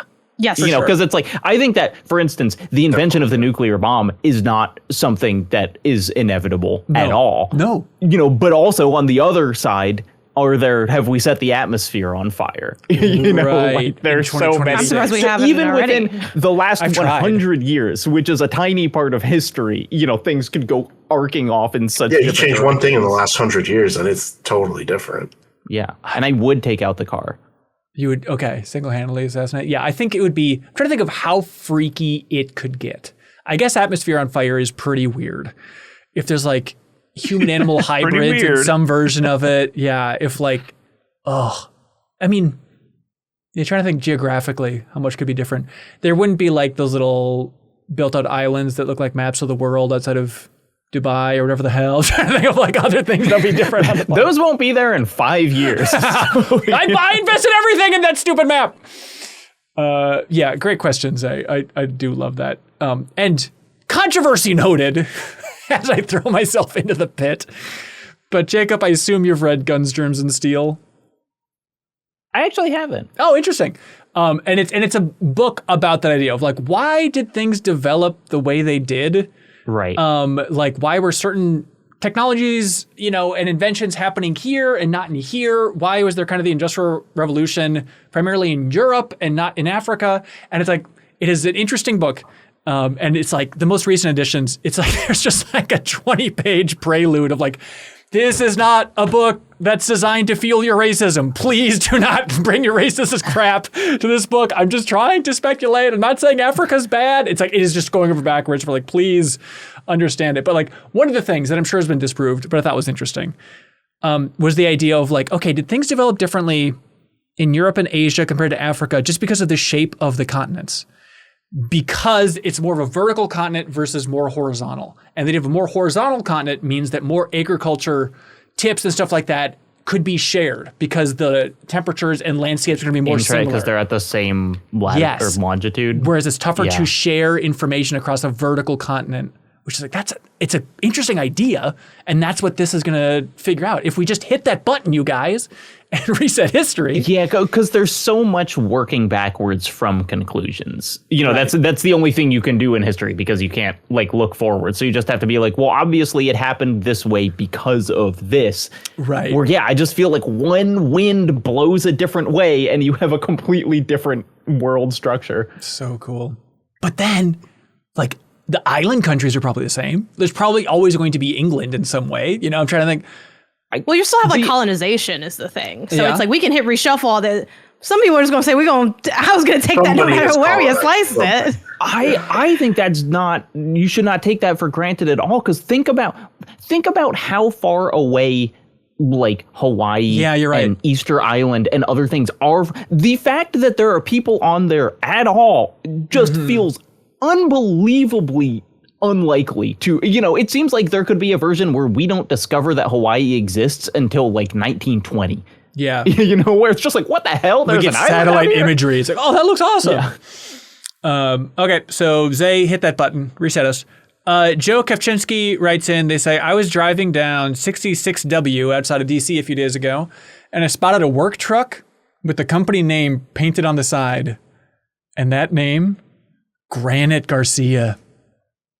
So now I need all the cohorts to come up with a boxing nickname for themselves that would even be half as cool as Janet the Granite Garcia as a boxing name. That's pretty good. Or it's like how strong is Granite? Oh, Granite's strong as hell. Famously strong. It's like when you're pitching Janet and you're not swaying her. She's giving you the Granite Garcia. Yeah, absolutely. She's about to knock your lights out. We got Mad Haze Madsen. Yeah, that's good. Yeah, mad as hell. That's like, it's right there. Yeah. I get Purple Haze a lot too. Oh, that's good. Controversial, but Kyle, would you go Hale Killiard? Is that what you would do? I'm hitting the reset button. It's not working. Button. Is it a good boxing name if I'm just bin hands-on? Is that not hell no. What? Sorry. This is boxing, not wrestling. Oh, okay. Okay, wrestling, I'd be bin hands-on, yeah. Or what if you're like... Bin hands-on sounds like the first fighter you face in Punch-Out. That's who I would be. Yeah. I want to be very clear. That is me. Like Haunted Hansen, and your whole thing is like you're kind of scared and unpredictable. I'm haunted because I'm so scared. No, haunted, not hunted. I know. Well, what's the difference these days? Boo! They also suggest Ben the Gellringer Geller. Is that good? Is that intimidating? Ben? Or would you mean Jacob I may assume they mean Jacob. I assume I messed that up. Oh, okay. Or they're combining. I thought that was like your person. child, yeah. Yeah, sorry, yeah, Jacob the Gellringer. Yeah, it's not bad. Geller, serial Geller. Yeah, is there like Heller, Geller? Give them. It's kind of just like Halloween change your social name. Yeah, totally. It's kind of that same Oh idea. yeah, I forget that we do that. Remember What a that good so fun.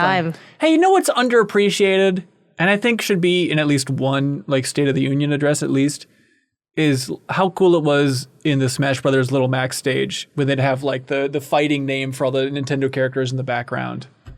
You know what I'm talking about? They'd have like did what they were make up those? like Oh, I forgot boxing? about Can we look that. up a list? Yeah, let's see. List of Smash fighting names. Is that how you'd even do that? I guess Little Mac. I mean, maybe that stage. Maybe I know this makes me like very anti-fun by saying this, but I'm going to share this on this pod because I think Yeah. there's been enough time. I'm glad we're done with the fucking Smash reveals. I gotta just What? be so honest. Whoa. I gotta be so honest. I don't care for it. What are you talking? It's like the most fun thing on planet Earth. I just don't know. care. I'm tired of it being a topic of conversation, so I'm glad it's over. That's it. Was it? But you just don't care about Smash Brothers, right? Like that's not a game that you like or anything like that. I mean, I like it. Yeah, I like Okay. Smash Brothers. Janet, I can't let anybody on Earth have that opinion. I'm hitting the reset button. Hit it. Yeah, I mean, because like I wouldn't even really like play the new characters a lot. I was more excited about the like those reveals. Like those were more fun than actually going and playing as the characters. Okay, I got a list of the names. Hayes, have you looked this up? I have Please, not. no, please don't. Please don't. Okay. This Mr. Video Game himself. Who do you think that is in Smash for the Little Max stage? Could be Bayonetta. Game and Watch. No, think more iconic. Game Watch, a good guess. Number one video game guy, if I may. Mario? It's Mario, yeah. Mario? Yes. I okay. didn't think it was Game & Watch. I thought it was so obvious that it was Game & Watch that I said Bayonetta as a joke. Oh, interesting. The Warrior Within. Which Smash character is that? The wolf that Link can turn into. No. Sheik? No, but no. Kind of guess. chic Prince adjacent. from Prince of Persia? No, it's a character in there when I that wasn't paying attention? it's a character that feels like they should just be like an alt skin, but they became their own character in Brawl. And it's Young Link? no. Toon Link? We can keep going. Okay. Pichu? No, think about within. So it's like stripping off a the layer, feature if one's you like will, funny. looking at the inside of a suit. Oh, is it Zelda? And Oh, yeah, Zero Suit Zero Samus. Suit Zero Samus. Suit Samus. Yeah. Ooh, Greninja, Master of Stealth. Oh, this sucks. Everyone has like Greninja. clever That's fun Bayonetta. things. Yeah, okay, but Fox is just the leader of Star Fox. That sucks so bad. it's a fact. That one's just a fact. Yeah, that's bad. All right, Yeah, please, Jacob. no, I was just going through. None of these are that cool. Roy is the young lion. That's pretty sick. That's not bad. I'll I take would that love one. my That's boxing nickname to be the young lion. Oh, it's not fair if you're taking it. Lucas, boy from nowhere. Because I guess he is literally. Is that like, is he from like, A isn't there a town called place called Nowhere? Nowhere? I don't know. I don't remember. I played Mother 3 somewhat recently, and I don't remember. I don't remember. Felix Diaz writes in, they say, what, I assume why haven't we heard Ben's thoughts on the newest Dino flick, The End of Oak Street? Great question. You can hear him right now. Spoiler-free thoughts. Have a lot of us seen The End of Oak Street? Janet, I assume you haven't? No, I haven't. Okay, forgiven. Did you guys dig it? Yeah, I liked it. Yeah. I enjoyed it. I did too. It was I walked down and said, more. that was a good time. That's exactly it. Yeah. It's a good time. I was more affected by it than I expected, in the sense of like I found it like not as fun as I expected it to be. Like I found it kind of like traumatic in an intentional way, like in a way that they were going for. That I was like, oh my gosh, these kids are seeing some really terrible things. Oh happen, my God. you know. Yeah.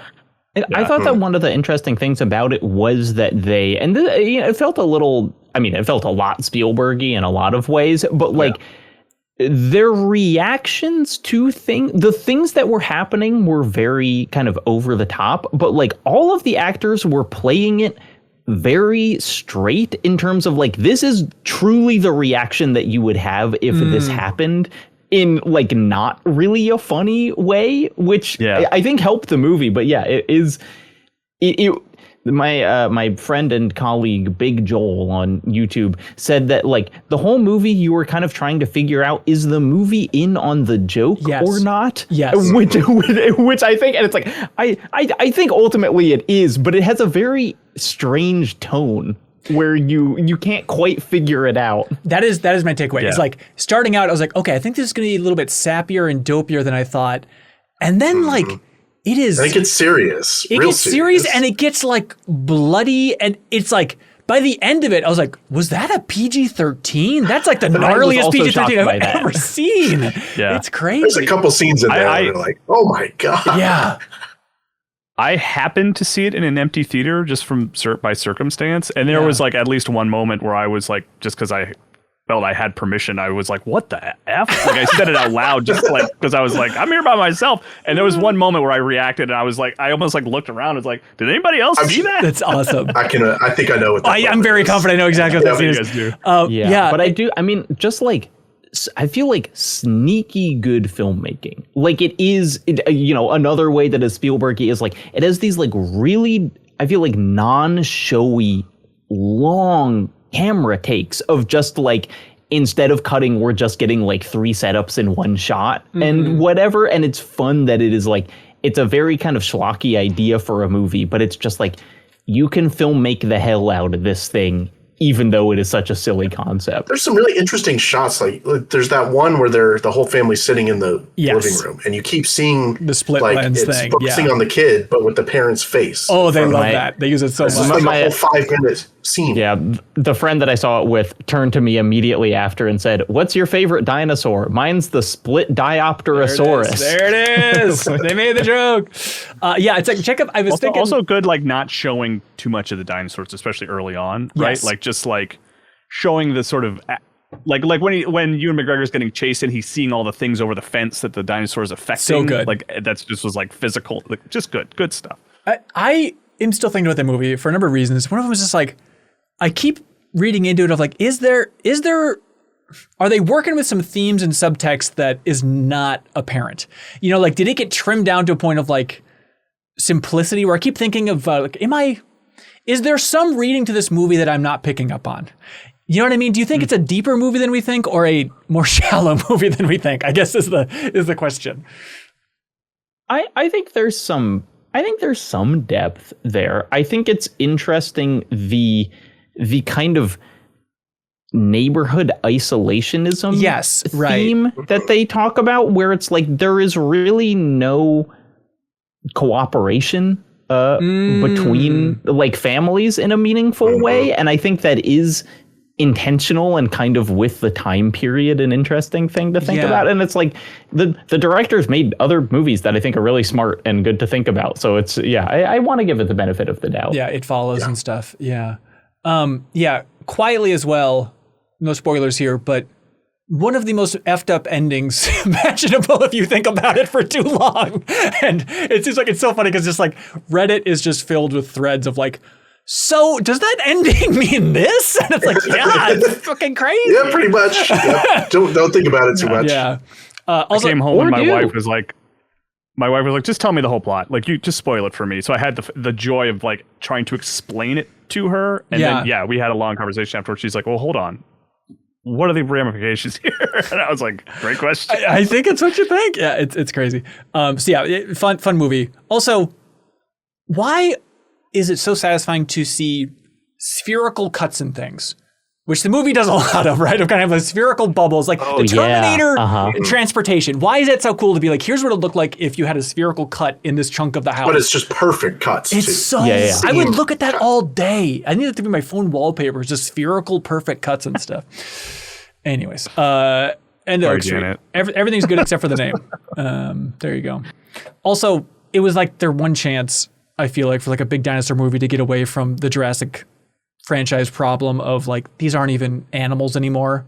They're just monsters hell-bent on biting things. It's like, this was their chance. They could have made these actual animals, and they aggressively do not do that. Like, these dinosaurs are getting shot, and they're still like, just one little bite. I'm like, act like an animal. Please, just be an animal. I was really wondering if the land mass that was transported, I'm like, would it be that densely populated? No way. There's so many animals here. I know. This is exactly what I was talking about. I was like, if you took a 2-mile chunk out of like Alaska, how many grizzly bears are going to be in that? Half of one? Probably like 50, 100. It's insane. It's insane. So it's not realistic, but it's good. Jacob Mazanowski writes in and they ask, what Broadway show would make the best video game? Thank you for writing in, Jacob. I'm going to go with, of course. Overestimating my knowledge of Broadway, which is not much. I think everyone assumes. I think people in New York think that Broadway is a big deal, and I think from outside New York, it's like, what are you guys talking about? For most of the time. But Nintendogs plus Cats, is that the answer? And it's just Cats the musical with the little Nintendogs. I thought it was taking a musical the other way. and turning it into a video game. Yeah. You're saying the other way. What video game should be a musical? No. Which Broadway show? You take the Broadway Cats Cats should and be- put it in Nintendo. Oh, what yeah. you're saying? No, it's not the one we've answered before, Kyle. It's a flip. What Broadway show would make the best video game? Okay, that's what I thought. But when you said Nintendogs, He led with the pun that he was It taking. sounded like you were I saying got there should be a confused. Nintendogs musical. Yeah, that's yeah. Which there should be, to be clear. The rambling I them in want the it same both person. ways. Is it too much to ask for the Nintendogs musical? I think there's potential, and it would be almost in like a Lies of P way. Make a Les Mis game. Yeah. I think that would be Yes, pretty yeah. cool. You could have, it would be one of those things where it's like you would have to have, 500 different modes of gameplay because there's so many different kind of tones in that. But like, it's a really cool setting. I don't even like Les Mis as a play that much, but Yeah. like you could really set it up. And you could have it star L'Enfant Terrible from Metal Gear Solid. Just get the Snake Twins to have all, that's right. have all the clear connections. This is kind of like tied to a bigger idea, but I guess like Wicked, I think there's a lot of potential for Wizard of Oz in games that hasn't been capitalized on. There's a Wizard of Oz turn-based RPG on DS. You took the words right out of my mouth. Really interesting game. Yes. I don't remember what it's called, but I think it's called Wizard of Oz, Yellow Brick Road, maybe something like that. It's not bad. It's and not bad. coincidentally, like Liza P developers, their next game is seemingly maybe Wizard of Oz. So. Yes, I think that's exciting. Can you imagine how excited they are if they are in fact working on that? And then like Wicked becomes such a big hit. I'm sure there's like, cha-ching! Like what a happy coincidence, 80s Town, I guess. Oh, it's so Which is Hades. just, Hades That's just 3. similar to something that already exists. All right. Back to the Future musical, Oh, good. Yeah. Keep it going. All right, Hayes, your time has come. Question of the week. I'll remind you of a couple, but you choose whatever you want. Let's see. Dong predictions. How do you evaluate good storytelling? Resetting history. Boxing names. What do you like as your favorite? I actually think the NPC one I liked. Oh. So it was an interesting question, and it was also very specific. Yeah. Perfect. There you go. Jack Sage, congratulations. You just won question of the week. Thanks to I Am 8-Bit, the Stanley Parable Ultra Deluxe Collector's Edition on PS5. Now it's time for something that we insist on calling Get a Load of This.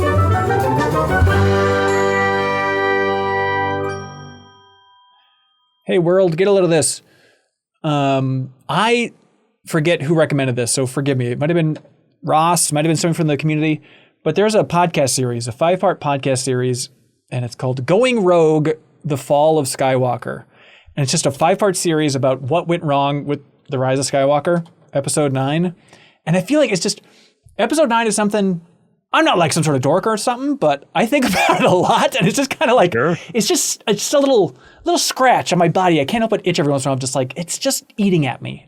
That movie upsets me to such a degree.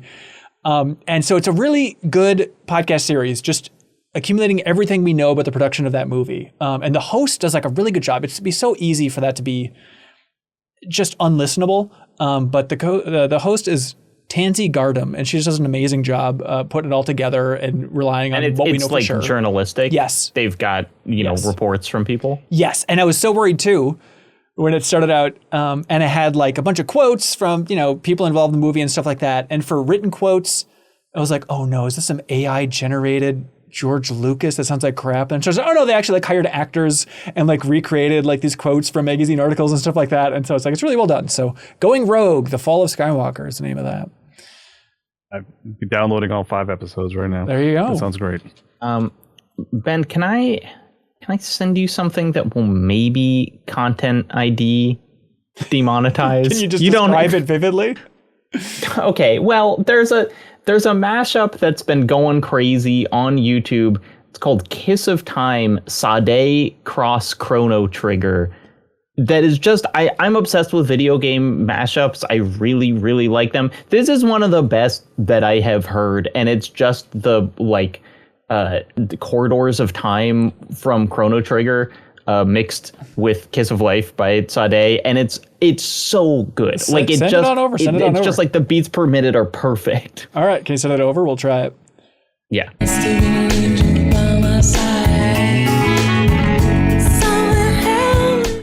Hey, get a load of this. My wife showed me this, and I just fell in love with it. There's this old board game from the 80s called Dream Phone. Are you guys familiar with this? Like talk to your boyfriend or whatever? You would call boys. Yeah. Mm-hmm. Are you familiar with this, Janet? Oh, yeah. But there's this woman on Instagram. Her name is Hannah, and she is like diving deep and like tracking these guys down who were like photographed for this board game Dream Phone. Yeah, and like she's like, some of them are like, you know, just people who have normal lives now, and they're like, oh yeah, I went and like, you know, I got paid $200 to have my photograph taken for that weird board game. It's funny that you found me. And then there are some people who are like, you know, actors and like continue to be acting, and she has this whole series of just Instagram posts about like, we found this guy, and there's like 30 guys, or is it? It's not quite that many, but it's just like a bunch of these like just handsome young guys who just, like I said, most of them are just like, oh, I just showed up and got paid $200 to have my photo taken. I ended up on this board game, and she's just got little biographies from all of them. And it's like, I don't have any nostalgia for the game or anything, but I just love that sort of idea of that deep dive of this kind of obscure thing. Yeah. And like just recognizing all those men as like people with lives instead of just photographs in a weird board game. Finally humanizing really the objectified phone call men. But yeah, man, it is. I love a where are they now? That's cool. That's nice. Get a load of this. This is not news to anyone that has an e-reader, but I just got my first e-reader in like kind of ever.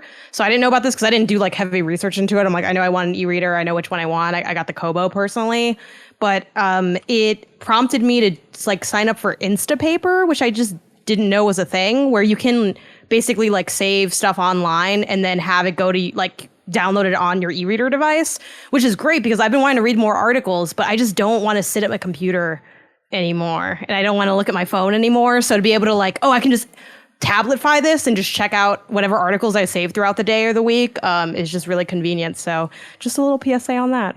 Love it. Kyle, this is awesome. I had no idea. This is cool. Yeah. Kyle, not to go back to you. People are screaming that Chris Evans is one of the phone guys. Is that true? Really? That's I hadn't seen that one. Are we sure? Maybe they haven't gotten to that one yet, but yeah, I guess so. But Hayes, did you have a cool factoid for us? That's for a white whale. I have get a load of this. I live in Denver, Colorado. We have a California street, and somehow one of the street signs that they recently replaced was spelt California. And it got hung, and it has made me wonder what the quality control of making street signs looks like. Because how did that go through rounds of making the sign and proofing the sign and then hanging the actual sign? Yes. Is there a spell check anywhere in the process for road signs is a good question, right? Probably not. Well, you would think that the person hanging the sign might notice that it is not spelled correctly, but... Excellent. There you go. Hey, from the community Discord, where they have a channel all about get a load of this that they share all day, every day. Sparks V shared this alley-oop from one Ben Reeves, friend of the show, former guest on the podcast. He wrote, excited to finally reveal that I helped write the new game from Buck Games called Ladder Lad. Prepare yourself for an epic journey of raw power, intense drama, and acute plantar fasciitis? The hell? Ladder Lad, a game that Ben Reeves wrote. Awesome. Going from Firaxis, writing on stuff like Marvel's Midnight Suns and Civ 7 to now working on this little indie game with Ladder Lad. So shout out. Cool stuff. Yeah, their previous game is interesting too, I think, right? Isn't it? Because I was talking to Let's Revolution? as well. Yes, Let's Revolution is kind of like an interesting sort of logic puzzle strategy game. Yeah, it's cool. Right on. Link below for all this fun stuff. That is it for this episode of the podcast. Thanks so much for being here, Hayes. Thanks for being here, sir. Thank you for having me. I was always a pleasure to talk about Kingdom Hearts. Oh, hey, if you're ever exploding with passion for Kingdom Hearts, let us know, and our community will be satiated. They'll be so happy. We got fighting game experts. We got Kingdom Hearts experts. We can do it all, folks. Jacob Geller, you got something to plug, dude? A new video out on my experience with learning to fly virtual jets. It's on my YouTube channel, Jacob Geller. I am turning myself into a video game plane. Oh, yeah. Now, my memory of it, at least, is you saying, I'm getting into Ace Combat and stuff, but it's not for work. It's just for fun. It's not going to be for a video. Sometimes you just spend 100 hours on something and then you're like, I guess there's something here. Sweet. Check it out on Jacob Geller's YouTube channel. Otherwise, we got stuff coming up here at MinnMax. First things first, next episode of the podcast. It's going to be delayed until Thursday night late or Friday next week for a couple reasons. One of them is the GTA 6 thing. We'll have to wait out the exclusivity from Netflix or whatever, but we'll be talking GTA 6 and that whole Netflix reveal and all that stuff on the next episode of the podcast. So nothing's gone wrong if the episode doesn't go up until Friday for you. So thanks for acknowledging that one. But it should be a special episode for a couple reasons. So hope you look forward to that one. Then also, Pew Pew Bang is back. Season 4 just launched. JRPGs, baby. Speaking of Kingdom Hearts, Janet, first episode's up. Yes, yes. Yeah, and we got to have a guest for it, which was really cool. So yeah, look forward to the next couple episodes. We have recorded a lot of them early, like ahead. So we're set to have just like a nice, consistent rollout for the season. Pretty excited about it. Oh yeah, check it out in your favorite podcast app. Subscribe for a lot of Chrono Trigger talk, stuff beyond that. And then also this week. We have a rapid fire up with Jeff Kaplan from Overwatch fame, the game director for Overwatch, but he has a new game with a new studio that is called The Legend of California. What was the name that they messed up again, Hayes? The sign? What was the street sign? The misspelled California. Yeah, The Legend of California, yes. As we of course labeled it. No, Legend of California is Jeff Kaplan's new survival action game, and so Leo Vader did this one, and so it's up on the YouTube channel right now. If you want to check that out, it's very fun to see Leo record it and then edit it and have much more of that Leo flair. And he did confirm, unlike Kingdom Hearts, it is not required to play The Legend of California. Like we asked that, and they made sure to clear that up, which is very smart. That's what I was thinking of when Hayes said that road sign thing. And for payoff, the joke that Leo came up with that we like so much was, does this Wild West game, it's a game set in the Wild West, right? And he said, does it contain the world's oldest profession, Bible writer? Was his joke, which made me laugh so much. So anyways, that's up on YouTube. And then also, we're clear for takeoff. It looks like this coming Monday, we're going to put up the long-awaited Kyoto vlog, the MinnMax Spotlight on 17-bit and Oasis, with Haley and Sarah's big journey through Japan. It's been a lot to sort through, so thanks for everybody's patience there. But the Backstage Pass version, if you're at the $10 tier, is 22 hours long. And so we hope you enjoy that video. We'll have a YouTube premiere going up on Monday right now is the plan. So thanks everybody there. All right, that's it. We'll be back late next week for a new episode of the MinnMax Show podcast. Thanks so much, everybody. Until then, be good, have fun. Let's go.